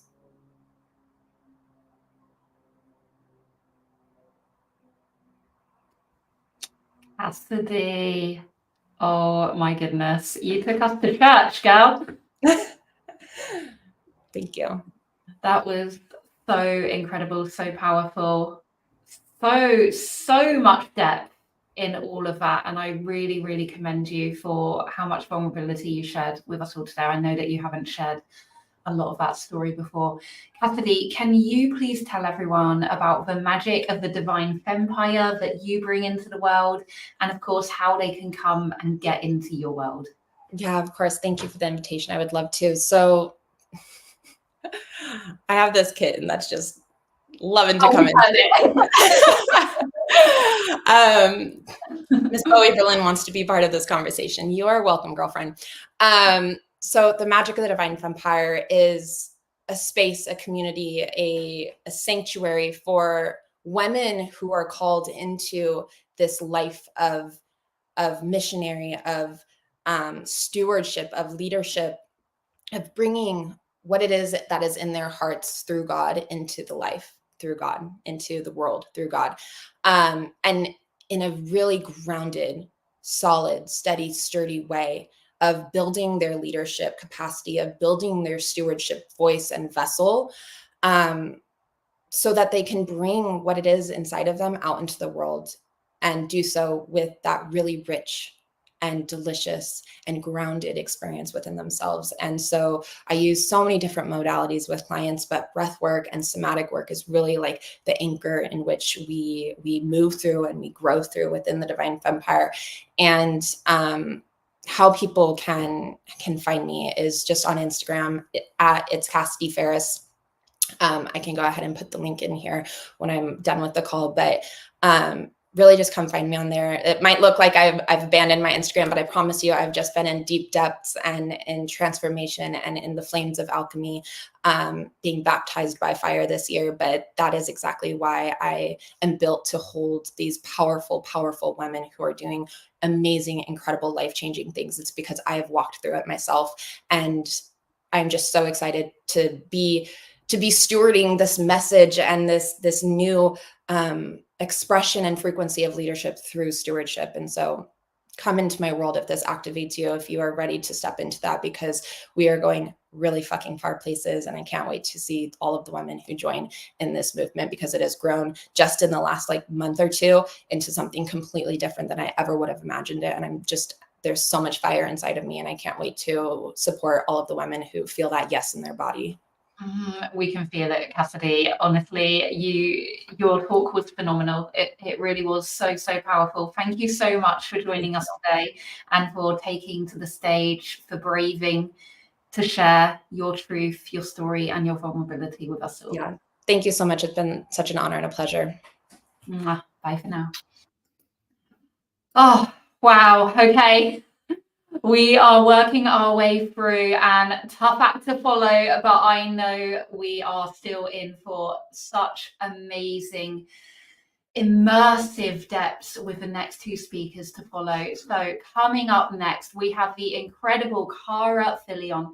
Now, Cara is a fierce business mentor, a visionary, an entrepreneur on a mission to help women reach and redefine success. She's the founder of the Showstopper Women Empowerment brand, where she teaches ambitious women how to tap into their showstopper factor and reach the elite top 1%. Through her coaching programs, mentorship, and retreats, Cara empowers her clients to scale their businesses, create financial freedom, and live unapologetically bold lives. With a unique blend of energy work, sales mastery, and a no BS approach to mindset, she's guided hundreds of women to build six-figure empires while spending 80% of their time living life offline. And that's what it's all about. When she's not helping women take over the world, you can find her soaking up beach days, traveling the world with her teacup golden doodle, drinking champagne, and living her own 10 out of 10 life. Wow, Cara, that sounds incredible. Welcome to the Dare to Share stage. Thank you so much, Claire. I just really want to say thank you for putting together this event. It's been incredible to hear all of the speakers, and I think it's just so important to be raw and real. And it's been incredible to hear about everyone's journey and their truth and their journey, their obstacles, and all of the magic that they're creating in the world. So I'm gonna go ahead and get. Oh, sorry. Do we have a delay? Am I okay with the sound and everything? It's lagging a bit. I'm going to take myself off and hand over to you, Cara. Hopefully that will help. Okay. Hello, everyone. Thank you so much for the introduction, Claire. My name is Cara. I am a life and business coach. I have scaled my business now to 7 figures. And what I want to talk and share with you guys today is my journey to getting here. Because of course, on Instagram, on TikTok, on Facebook, and on social media, it's so easy to see all of the success. It seems like everyone is winning, everyone is celebrating, everyone is 10,000 steps ahead of us. And what I want to share with you all is the journey to creating success. Because one thing is for sure is that it's not always a highlight reel. And I have scaled my business all the way to experiencing 100K months. And I want to share with you guys the behind the scene, what that looks like, how I felt inside, what my environment looked like, what was the relationships I had with people around me. And I just really want to bring you on this entire journey of where I was and how I was able to build this movement and what I wish I would have known and how I'm approaching scaling my journey, scaling my movement in a different way that feels aligned with my truth. So I'm going to take you guys back to 2018. I was in university. I was in a communications degree at Laurentian University in Sudbury, a small town in Northern Ontario, Canada. And I was just really questioning everything. I knew I wanted something big. I wanted a big life. I wanted to travel the world. I wanted freedom. I've always been someone who was different. I never really felt like I fit in. And that's something that I experienced throughout secondary school, high school. I always felt different. And I came across the world of pageants, which really introduced me to women empowerment. So that's where I learned about confidence. I learned about leadership. I learned about public speaking. I learned about dreaming big. I learned about recreating yourself. And I was so passionate about women empowerment and helping every woman feel worthy, feel beautiful, feel like they can truly accomplish anything they set their mind to. And for about 10 years almost, that was really what lit my soul on fire. I even went on to organize my own pageants. I called it the Miss Hearst Leadership Program.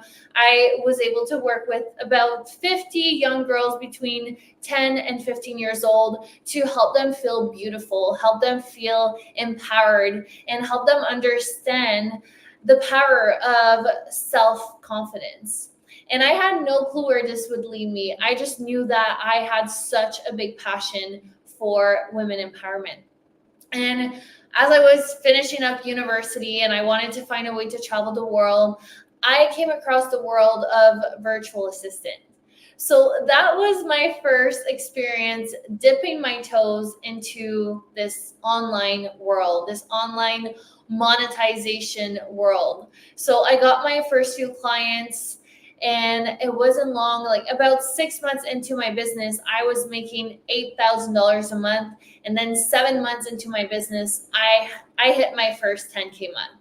So that's when I really started realizing, like, wow, okay, I can actually travel the world. I can actually have a full-time income and build my dream business. So at that point, when I was celebrating my first 10K month in business, I booked a one-way flight to Bali. I feel like that was something on my bucket list ever since, like throughout all of university, I just wanted to travel the world. And when I hit my first 10K month in my business, that was my validation. That was my proof that I can actually make a full-time living and travel the world. So at that time, I was on cloud nine. Business was fun. I was having the time of my life. I was traveling. I felt like I was hacking the system. When everyone was going to work and living for 2 weeks of vacation, I was truly living my best life.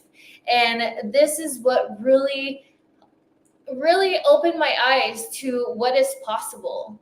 I feel like having experienced this now, like that was 6 years ago almost, there's no going back from experiencing this reality. So I became so passionate about that. That's where I was able to connect my journey of like my passion of women empowerment with my business. I started earning a lot of money online. People were asking me questions like, how are you able to monetize online? How are you able to travel the world? How are you living in Bali right now? So I started getting a lot of questions from women that were inspired by my journey. And this is what led me to create my very first group coaching program called the Chasing Freedom Mastermind. My very first program was, I got 25 women to join my very first program. It was like a $48,000 launch. And again, I was like just blown away by what is possible. This really lit a fire inside of me like, oh my gosh, I am taking this business to the top. I am going to change the world. I'm going to impact so many women. And that was in 2019. So I had my first group program. I was traveling the world. By now I traveled to 28 countries. I've been living from Airbnb to Airbnb. I traveled the world with my teacup golden doodle.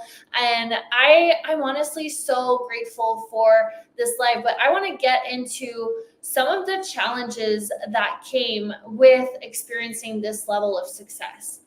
One of them is judgment. And that's something that I help a lot of my clients with. It's choosing to go on this journey, choosing to walk an unconventional path, choosing to be in the spotlight, choosing to be confident, choosing to actually love your life, choosing to be confident is something that comes with judgment. Some people don't like that, unfortunately. Some people get triggered by your wins, by your joy, by your celebrations. And that's why I want to share this message, because I believe with like my entire heart that it is so worth it to choose yourself. It is so worth it for you to go for your big, crazy, delusional dreams, regardless what people think, regardless of the judgment, regardless of the doubts, regardless of the criticism that you get. It is so worth it.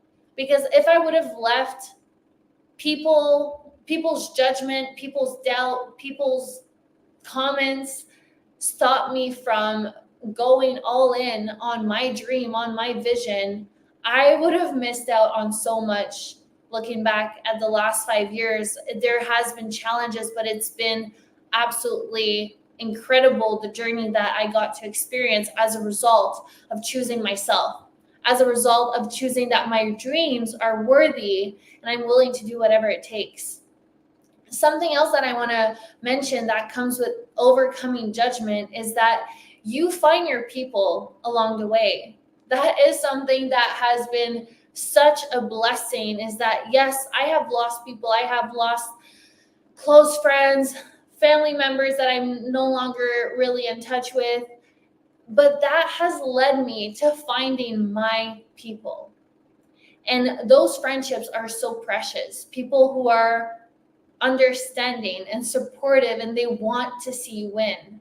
So that's a big part of choosing to play big, choosing to be in the spotlight, choosing to actually go for your dreams, choosing to win. It will come with challenges. It'll come with judgment. And that's okay, because you can't win without facing those challenges. You can't win without overcoming obstacles and getting back again and continuing to fiercely follow your biggest dreams. So that was one of the challenge. Now I'm in Bali, I'm traveling the world, my business is scaling, I'm getting clients from all around the world, I'm genuinely happy with my life, my business, and now I decide that I want to take it one step further. I decide that I want to not just help my clients monetize online and become virtual assistants and social media managers, but I actually want to help them change their lives. I actually want to understand the power of the mind, understand the subconscious shifts that need to happen for you to be able to create a different life, create a different reality, make more money, hold more money. So that's what led me to my certifications. I decided to become certified in NLP, EFT, hypnosis, life and success coaching. So I really started studying human potential. I really started studying mindset. And I went all the way to my trainer's training. So I studied like 400 hours plus of the mind and how it works, because I didn't just want to teach my clients how to make money online and how to set up their landing page and how to grow their social media platforms. I wanted to teach them how to become a new version of themselves, how to recreate themselves. What I continuously tell my clients is who you are today, who you were yesterday, does not determine who you get to be tomorrow. That is so big for me. And that's why I absolutely am fascinated by human potential, because whatever it is that's going on in your life and whatever evidence you have of the past and what you can and cannot do, it does not matter. You get to recreate yourself. Maybe you've been shy your entire life. You get to step on stage and be so confident, be so fierce. Maybe you've struggled with speaking. You get to recreate yourself and become the top speaker. My first language is French. For the longest time, I thought this would be a challenge. For the longest time, I thought that I would not be able to build a successful global online business because words don't come as easily for me since English is my second language. but I chose to commit to the vision that I'm going to make it. And so now people can sense that I have a little bit of an accent, but it's not as thick and obvious as it used to be. And I've come to practice and do these speaking events and go live and learn different words over and over again. So now I'm a lot more comfortable. I would say I'm probably as, if not more comfortable in English, which is my second language, than in French, which is my first language. So I truly believe in human potential. I truly believe that you can recreate yourself. I truly believe that who you were yesterday does not determine who you get to be tomorrow. So I got the certification and now it was game time. I had the strategy, I had the monetization aspect, and now I had the toolkit to actually help leaders transform their subconscious mind. That led me to having my first 30K month in business. And what's really interesting, what I started noticing is like, okay, so I jumped from 10, 15K to 30K with this new knowledge, this new toolkit that I had. But what I started noticing was I was not feeling more fulfilled. So I was chasing these big milestones. First, I was chasing the 10K. Then I was chasing the 15K. Then I was chasing the 20K. Then I was chasing the 30K. And what I noticed was I felt the same. So that was a really interesting breakthrough for me because I learned to fall in love with the journey and not the destination. The 30K month did not make me happier than the 10K month. And to be honest, the 10K month did not make me happier than the 5K month. So that was such a big breakthrough because I started to really be intentional about how I want to live my life, my day-to-day life. So instead of focusing on scaling, I started focusing on the type of clients that I wanted to get, how I wanted to live my life, how I wanted to show up for myself and people around me. And I went on a traveling adventure all around Europe. And I came back and my business had significantly went down. I was really having doubts. And this is something that I want to share too in this summit is the ups and downs.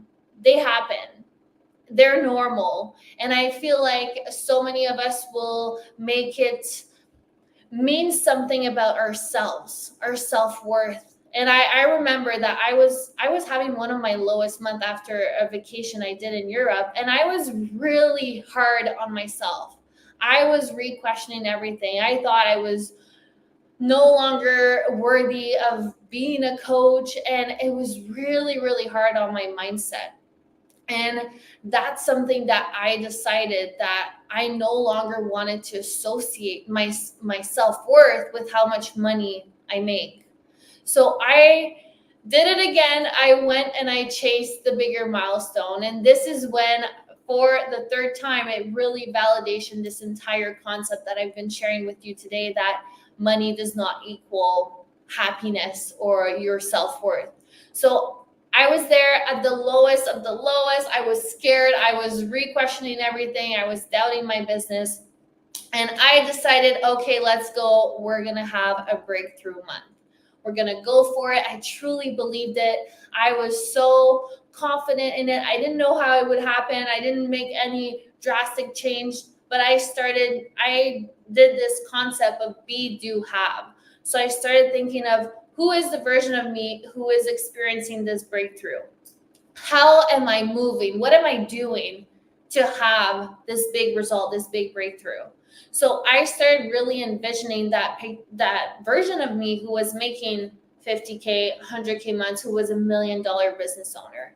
And I started embodying that version of myself for 30 days straight. How I worked out, how I dressed, how I spoke to people, how I positioned myself, everything about me, I started reflecting. I started embodying that version of me before even having the result. And that actually took me to my biggest month. I had a 100K month. So going from my lowest month to my highest month. And that was an interesting moment. It was really surreal, jumping from, you know, a 30K month to a really low month to a 100K month. I got to realize at such a deep level that I am not here to chase money. I am here to build an extraordinary life. And what I realized was I was able to sustain that 100K month for 2 months. And then that led me to really re-questioning my business and really making big changes in my business, because I noticed I was on calls on Zoom all day. I had a lot of pressure. I was working with clients that did not necessarily feel like a heck yes. It wasn't fully aligned. And again, from 10K to 20K to 30K to 100K, the 100K did not make me happier. In fact, it made me burnt out. It made me stressed. It made me overwhelmed. And that was such a pivotal moment for me, because I decided to take a step back. I decided to really go on an adventure of a lifetime. First of all, I decided to take a year to romanticize my life. I traveled the world. I fell in love with myself. I fell in love with everything. I dated. I rediscovered who I am. What do I love outside of business? Who am I outside of making 100K months? I was able to sustain a multiple six-figure business during that time. But the amount of joy and peace and happiness and fulfillment that I found in living life is the best lesson. And now I'm never going to tie my self-worth to the numbers in my bank account. And I hope that this can inspire you as well, that no milestone will make you happy. It's really about enjoying the journey, enjoying the process. You can't spend 29 days of the month waiting for the 30th day to see if you hit your income goal. You're not going to be happy. So now my entire mission, the Showstopper Women movement, is about helping women become showstoppers.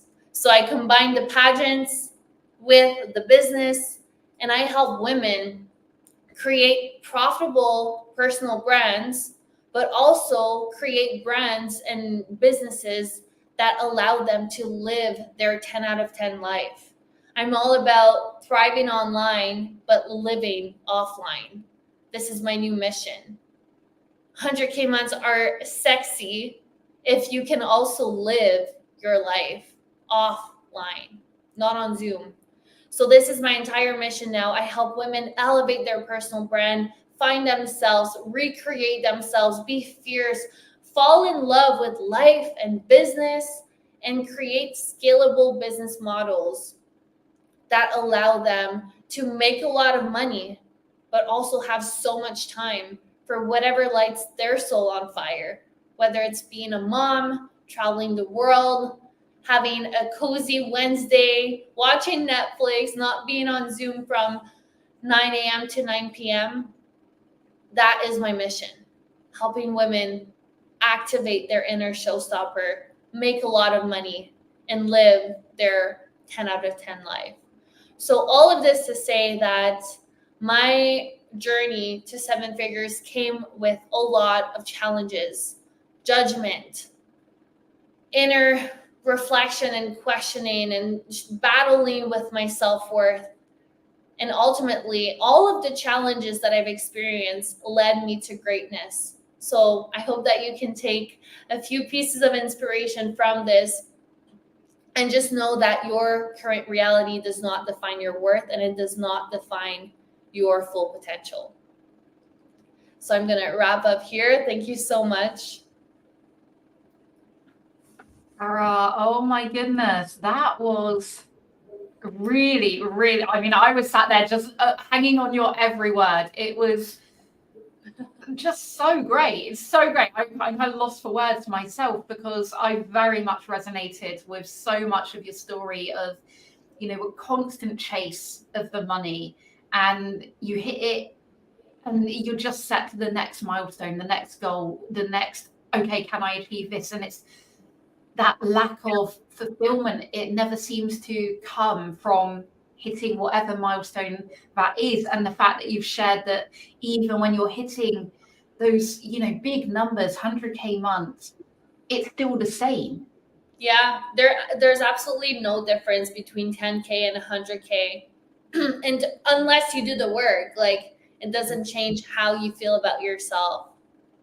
Do you have one tip or one piece of advice that maybe everyone could take away from your talk? Because I really feel that there's going to be so many people watching this who are just like, but how do I do this? And I know I've been there myself when I stepped away from my business for a while because I had to find myself again. And, my mentor said to me at the time, go and live your life, Claire. And I was like, how do I, who am I away from my business, away from being an entrepreneur? Is there like one thing that you can give us today that maybe we can take away and start implementing or integrating right now? Yeah, honestly, my biggest piece of advice that I've discovered for myself is the more I live, the more I thrive. So it's short and sweet, but live your life. Go and dance in the rain and go live your life, have fun. And the more fun you have, the more aligned you are, the more happy you are, the more grateful you are, you become a magnet to those opportunities. Because I noticed that when I was making 100K months, it was not in an aligned way. So I wasn't happy. I wasn't fulfilled. I wasn't in alignment with my truth, which is freedom. And so I started resenting my business and I started losing inspiration and I started attracting not so great things, like including a toxic partner and all that stuff, because I was in such a low frequency. I was not in alignment with my truth.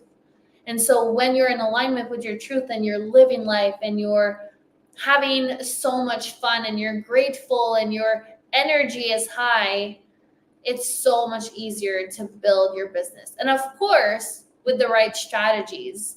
So and if we're talking strategy, I highly recommend to have high ticket scalable group programs or courses, because one-on-one coaching, you're trading time for money. So you're never going to create a fully scalable, freedom-based business model.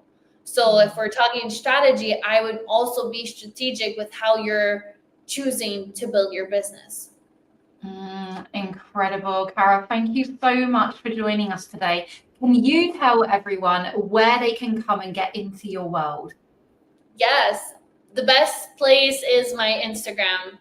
So it's at Cara Fillion on Instagram. Say hello. I would love to connect with every one of you.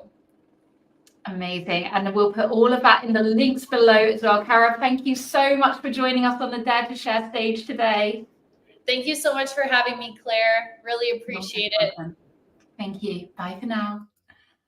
Oh, wow. We are working through the lineup tonight of day 2, and we have one last but not least speaker waiting in the wings. So before we bring her on, let's have a little bit of a recap. How is everyone feeling? We had the incredible Elizabeth Hammond, who shared with us about coming into the breath when we're feeling that spiral, that sense of overwhelm and of loss of control, coming back to the present moment, remembering, as she shared so beautifully with us. We had Sabrina, who was talking from her cozy nook in, I think it was the Swiss Alps, where she's channeling her own activation, which is going to be ready for you any day now. Beautiful stories. Cassidy, what a powerhouse, sharing her divine fempire and how she is building her own movement in the world, yet while still overcoming the trials and tribulations that she's had to deal with this year. And then Cara, I mean, where do we even begin with that talk? Building a 7-figure empire, but it's still not feeling fulfilling. Having to come back, reassess, and do the work so that you can rebuild, reevaluate, pivot, and change direction as you need to, so that you remember to live Remember to live, to laugh, to love, because myself included, we forget to do that. We get so caught up in the growth and the expansion and the vision and the mission and the movement that we forget all we ever really have is the present moment right now, because we're so focused on the future, on the next thing, the next goal, the next accomplishment, the next achievement. Right now is what matters. So that being said, we are ready to introduce our final speaker of day 2. So we have the incredible Ashley Crooks. Now, Ashley embodies the true definition of a digital nomad. She already has my heart with that. Over the past 7 years, she's made millions while traveling full-time to 60 countries and teaching others how to create a life outside of the 9-to-5 through high-ticket affiliate marketing. She has also made it her mission to help others on a similar path redefine success and create a life that lights them up inside out. What a perfect talk to come on the back of Kara's share right there. Oh my God, Ashley, I am so excited to hear your talk with that intro. I'm so excited to be here. Can't wait to close out the summit. Amazing. I am going to hand over to you. Take us away. Amazing. So what I really want to highlight before going into my talk is, we're told, and it sounds like this was maybe covered by a little bit in the previous talk, but we're told that success equals a certain thing, right? We're told that maybe when we get the thing, when we're making a certain amount of money, when we have the corner office, whatever it is, that then everything's going to feel really good and it's going to feel amazing. And oftentimes we realize, right, as we get there, that this conditioned version of success isn't exactly what we thought it was. And as you've heard from some of the other speakers in this summit, and I'm going to share for myself alone, that, so much like when we get to where we've always hoped to go, what we don't realize necessarily is, well, we're still there, right? It's still us. So even if we have all the money in the world and we're traveling or living this amazing life, but we haven't done the inner work, well, then we're going to bring that with us there. And so I just want to highlight that before going in. And also the fact that a lot of what we see on Instagram, a lot of what we see from people externally is a highlight reel. We're just seeing whatever we kind of want to imagine, right? We're seeing what they're deciding to show, and then we're making an assumption from it. And we're assuming that everything is so great because that's what they're showing on Instagram. That's how it looks.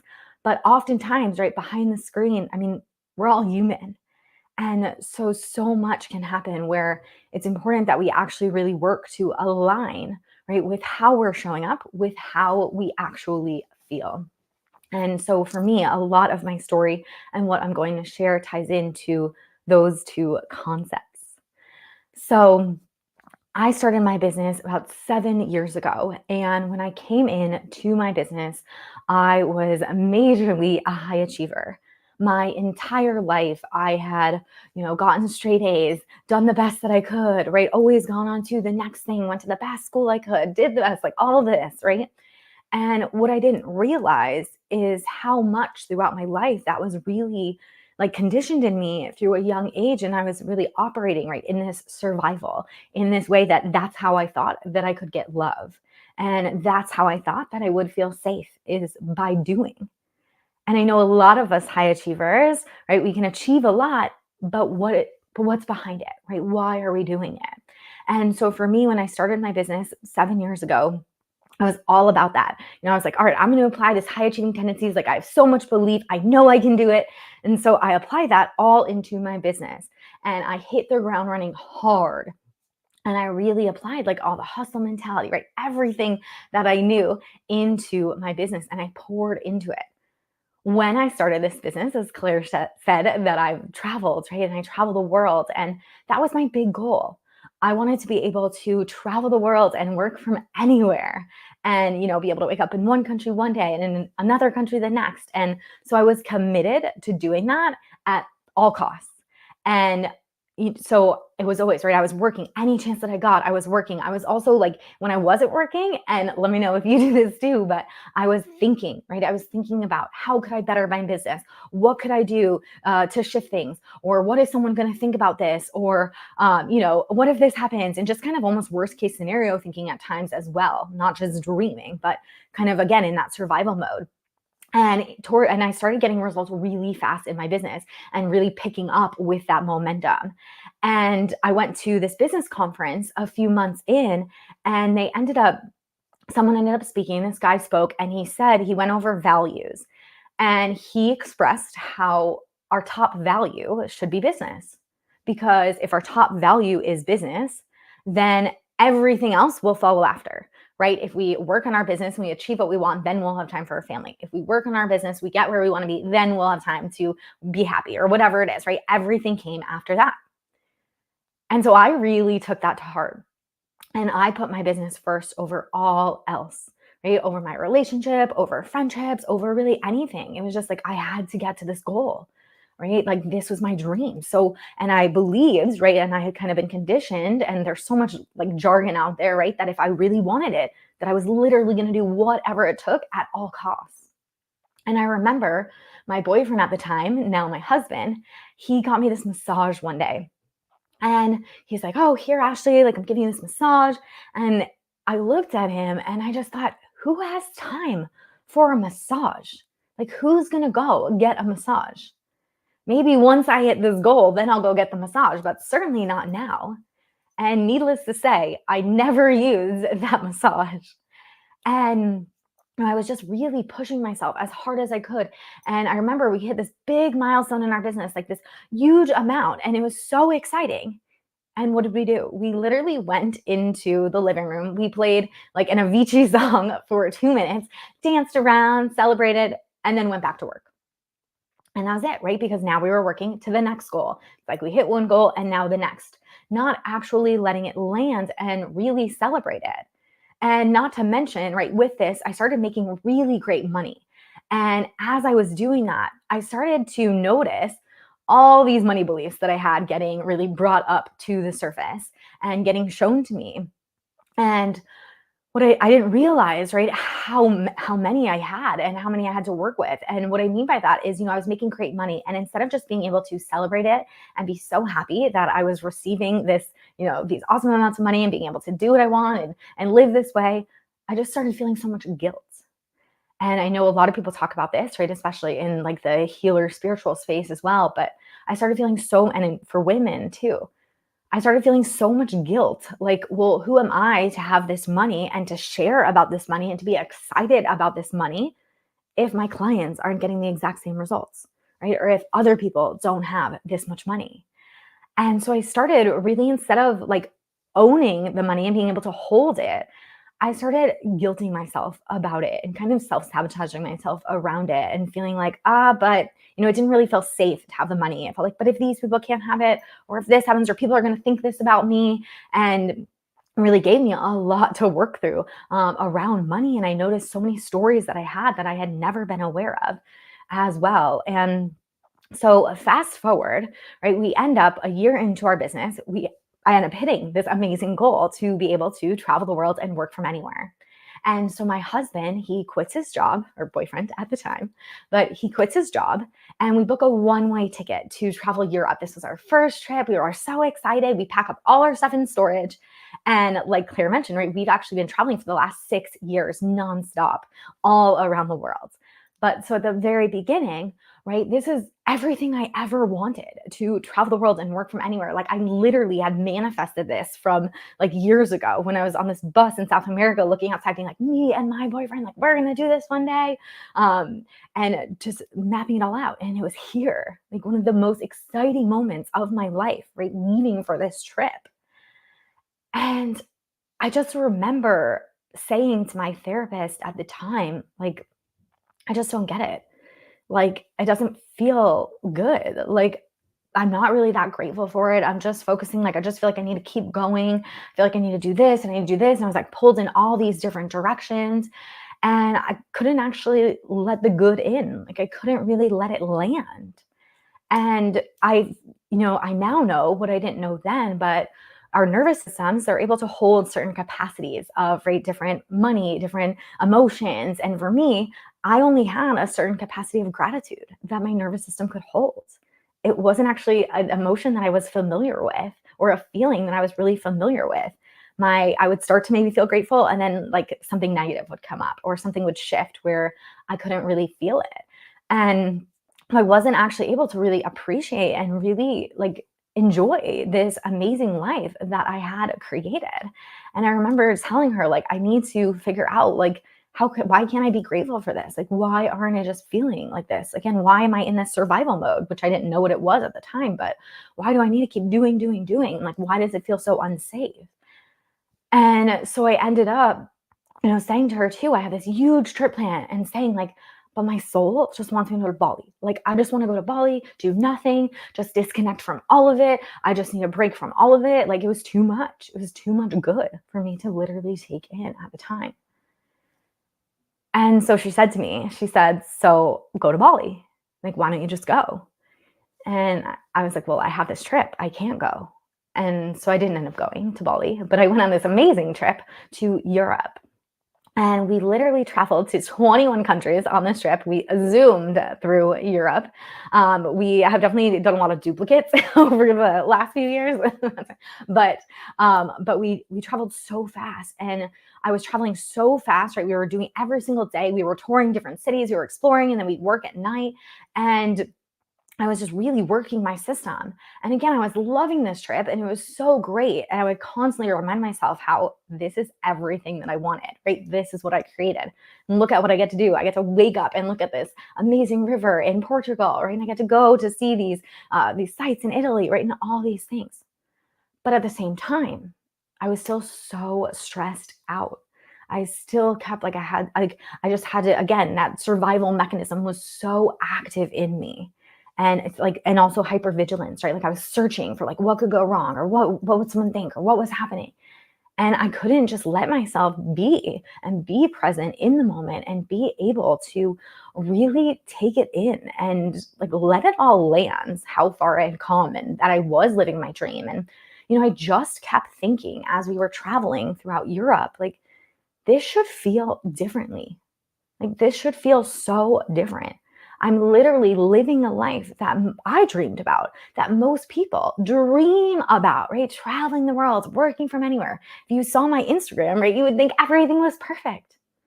But on the inside, I didn't feel that way at all. And I didn't understand at all why.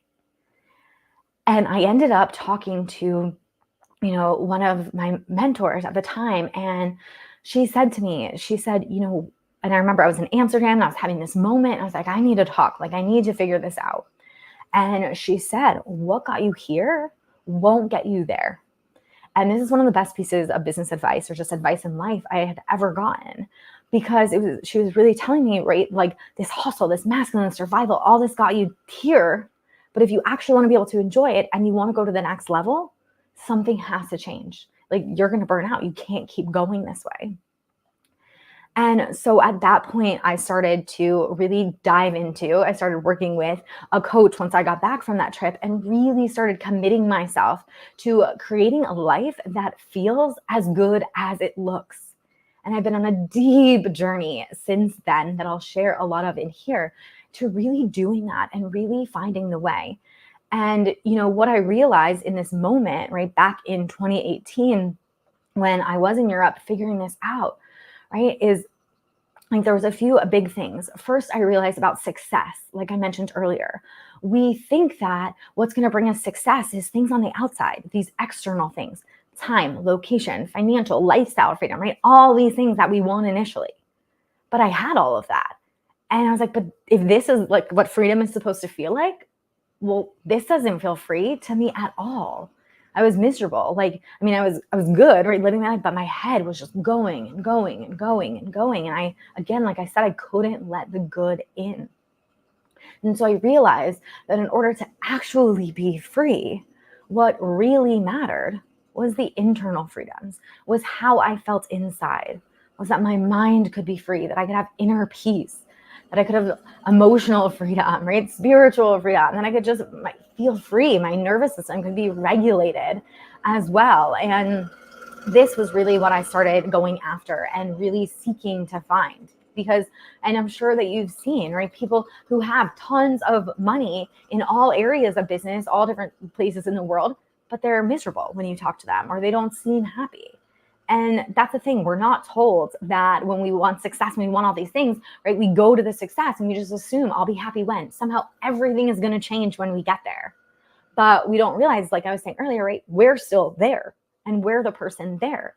And if we never work on ourselves, if we never work to actually release our nervous systems from all of this conditioning and from, you know, so many survival mechanisms and defense patterns and all these things that we develop all throughout our lives, well, then we get there. And it can be hard, right? It can be hard to actually really allow yourself to land there and to feel good there as well. And so it becomes a whole rewiring and a whole process, right, to go through. And so for me, you know, I really stand by, like, entrepreneurship is the greatest personal development journey, because what it will do is it will bring up all of your stuff like nothing else will. If you choose to live a comfortable life, you will never, right? You might never come across some of these things. But if you're consistently pushing yourself to the edge and then you're, right, hitting a wall, like you're at the end of your comfort zone, and then you're choosing to lean in, and then you're doing that again and again, and you're consistently going to push up against these blocks or these, right, subconscious beliefs or things that you weren't even aware of, and it's all going to come up. But that's what's so beautiful, is that it all comes up so that you actually get to heal it. And you get to really see yourself and then become the person that you ultimately know that you're meant to be. And it just keeps pushing you and pushing you at every edge. And so the thing about success, right, is no matter where someone is at in, like, if you look at them and you're like, oh my gosh, they're so successful, right? Or they're leading, right? The Summit Dare to Lead. They're still human. And so we're all going through it so much, right? And especially if we're on this path, we're really pushing ourselves where we're consistently just going through, right, different obstacles, different things that are coming up for us to grow as well. And so with that, I really started on this deep journey of personal development, of growth, of healing. And you know, I remember, so I started working with a coach, and what ended up happening was I ended up in the beginning of this journey of applying a lot of the high achiever tendencies. And let me know if you've ever done this, but the high achiever tendencies that I had in my business ended up shifting, right? I mean, I'm still doing them in my business at this time, but shifting to high achiever tendencies in personal development. So then I kind of became addicted to this growth and, like, oh, let me see the next, right? And just grabbing on, where's the next place I go? How good can I feel? Where can I get to this next thing I can learn and better about myself? And I started learning, right, all these ways. And I started becoming aware of all the conditioning and all the ways that, you know, that I was taught, and started becoming aware of these new ways that I could feel, or these new ways that I could behave to become, right, this next version. And I got hooked, and I really started diving in deep to where the pendulum swung, right, again. And I was still in that really, really intense mindset and that intense kind of survival pattern as well, but different towards my growth. So this time I thought it was better because I was getting better, right? And I was learning all these things, and I was applying, and I listened to the podcast and all these, right, like over and over again, all these different ones, but they weren't actually landing, right? I still wasn't fully integrating them into myself. And I remember in, like, the beginning, early 2019, I was on this plane ride, and I had just read a book that was all about, like, setting goals and like whatever, dreaming where you want to go, whatnot. And they had us write this list of our goals and of our visions that we wanted to have. And all that I could think of to put on that page was, I want inner peace. I wanted it so badly. I had the money, I had the travel, I had all the things that I could ever dream of, but all I wanted was to feel good on the inside. I had thought about, like, giving up my business and going to, you know, just live in some community where you don't have to worry about anything or whatnot. And I was like, maybe that will give it to me, right? What can I do? And so I was really craving that. And so the rest of that year, right, I was, again, still in my business, really showing up in my business, and also, right, doing all this work on myself to really see and try to understand things more. Like I still didn't have my spiritual awakening yet. I still didn't know things, certain things about just why I was the way I was, right? And I didn't realize yet that the world is a mirror to my nervous system, and that what's happening externally is completely based, right, on how I'm showing up on the inside, of how I'm feeling internally. It's a direct reflection of.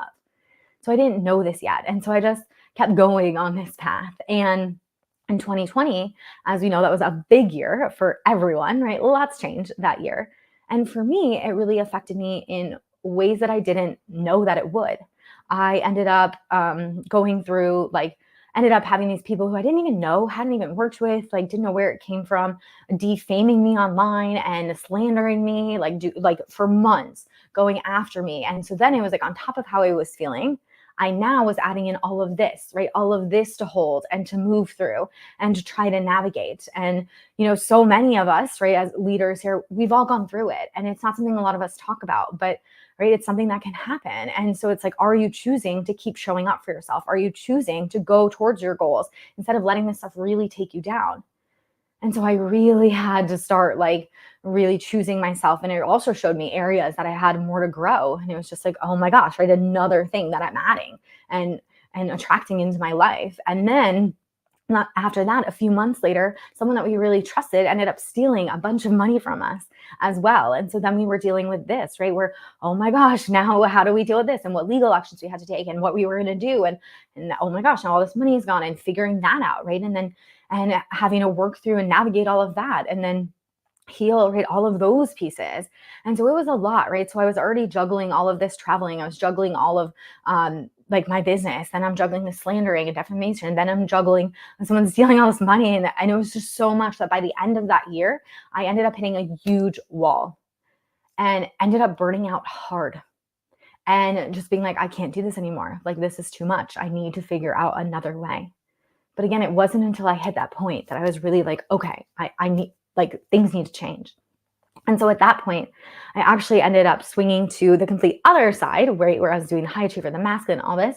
And with that burnout, I ended up going into the wounded feminine a lot, and really just wanting to focus on my growth and wanting to focus on me. And I got more into, like, the feminine embodiment practices and doing more somatics, right? I found somatics for the first time, so that instead of just working at things from the mind on a mindset level, I was able to actually go deeper and go and find the root cause in my body and start to regulate my nervous system that was kind of making my life so wild. Started to actually regulate and feel what it felt to actually relax and have my mind calm down, and started to feel what that was like in my body.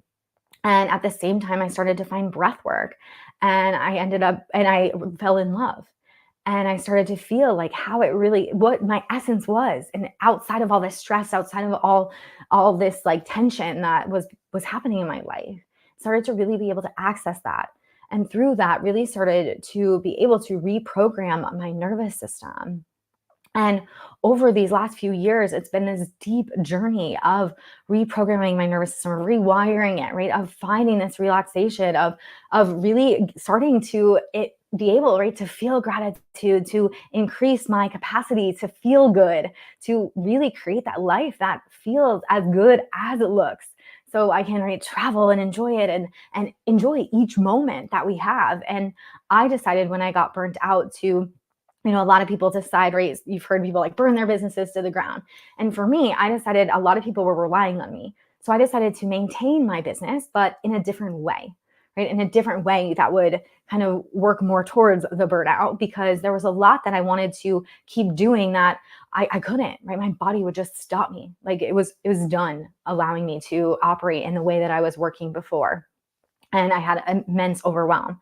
And so, right, I had swung to the complete other side of the pendulum, really in the wounded feminine, and not wanting to do anything and just focusing, right, on my practices and on travel and on the present moment, and really just trying to take in everything and rewire whatever I could to enjoy. And so then in the last few years, right, I've been able to really come to this balance where I am able to navigate my life, right, where I am able to have regulated my nervous system, to be able to hold all of this good and to feel it, and to redefine success and redefine what it means to me, and really, like, own, right, what success is to me, not what it is to society, not what it is to someone else. And along the way, these modalities have changed my life so much that I've become so passionate about helping other women, right, or others in general, create a life that feels as good as it looks. I've gotten certified in somatics, in parts work, in breath work, in NLP, and other modalities because this is the work, right? A lot of us, right, we can post different results, we can show different things online that where everything could look good. But again, it's how are you feeling on the inside? And if you can create that freedom from the inside out, that's when you can be completely free. Because what is the point, right, of having all the things that you want in the world if you're unable to enjoy them? And so for me, my whole leadership, my whole entrepreneurship journey, right, has been so much of unraveling conditioning that I've had for so many years in my life, right? And has been like getting out of survival patterns and really being able to give back and from impact and do it from overflow and do it from a place where I'm so nourished and I'm so inspired to give and I'm so inspired to lead and share that. And, you know, as I know I'm closing out this summit here, like I think that really is one of the key pieces and why the summit is so powerful as well is, like I mentioned a bit before, but you see these leaders. And I know for me, sometimes, right, I'll see people and life just looks so amazing for them. And a lot of times, but the thing is, again, we're all human. So much is happening behind the screen. And I know it can be like, can I really lead because I have these limiting beliefs? I have these thought patterns. I have all this stuff going on. And I just want to really share with you, so do all of us. We all do. And it's just, how are you going to navigate it? Are you going to choose to lead yourself each day to really step into the version that you want to become? And to navigate, right, each of these blocks, each of these lessons, each of these intense things that happen in our lives as not being the victim to, and like, why is this happening to me? But are you going to really step up and rise and see, oh, how is this happening for me? How is this making me into the person that I'm meant to become? How is this creating the next chapter in my story? And if you can do that and lead from that place, then you can create amazing things in your life as well. Oh my gosh, Ashley, what an ending to day 2. Amazing. Oh, I love your talk so much. And yeah, it's so beautiful because for me as well, and you know, let us know, you guys watching in the replay or live, travel and freedom are so important, and yet they tend to be the things that we so quickly sacrifice and give up in the pursuit of the thing that we hope will give it to us, but then we don't take it when it is available. And your talk was just so resonant, I'm sure, for so many people watching. Yeah, I love that. And I think, like you just said, right, it's remembering why you started your business in the first place and consistently coming back to that and making sure that you're aligning with that each day and you're giving that to yourself. Because I mean, I think you were just talking about this when I hopped on earlier, but it's like, we have, you know, we only get one chance at this life. And like, what are we doing it for? Are we just doing it to like check off boxes and look good out for other people and, you know, maybe feel some validation for a bit? Or do we ultimately want to know that we lived it to the fullest and that we just, you know, feel so good about our choices and we have a full life, not just a full business? Absolutely. Ashley, can you please tell everyone about the magic that you bring and how they can come and get into that magic? Yeah, definitely. So, like I shared a bit in my talk, I have 2 different businesses. So I help people, you know, if you want to travel the world and work from anywhere and do high ticket sales, I support people in creating businesses through that as well, through my specific offer.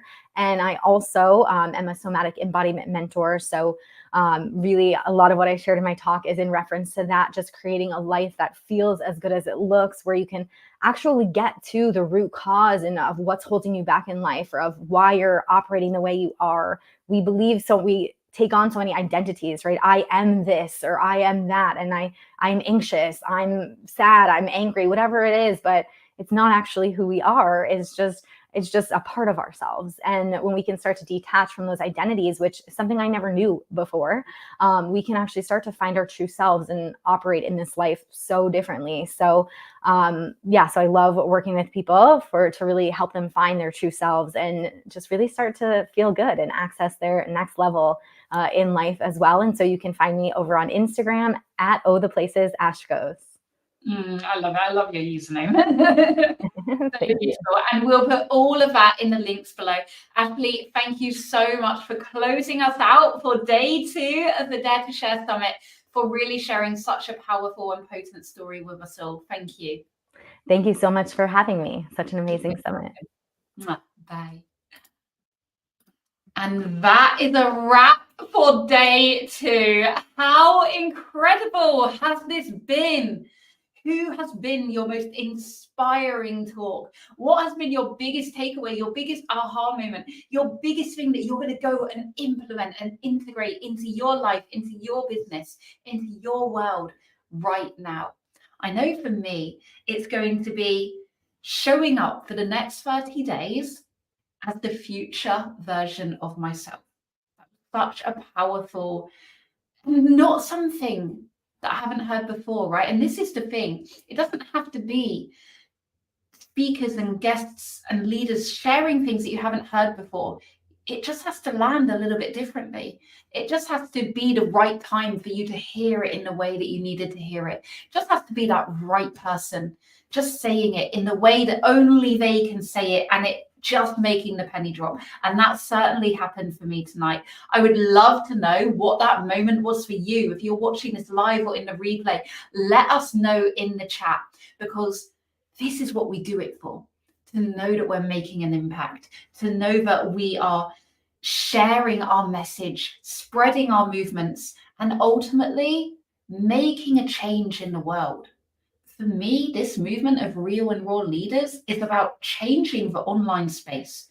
It's about changing the way that we see leadership, to showcase the human behind that perception, behind all of those smoke and mirrors, all of those facades, all of those hyped up success stories that we've heard mentioned tonight. We're done with that.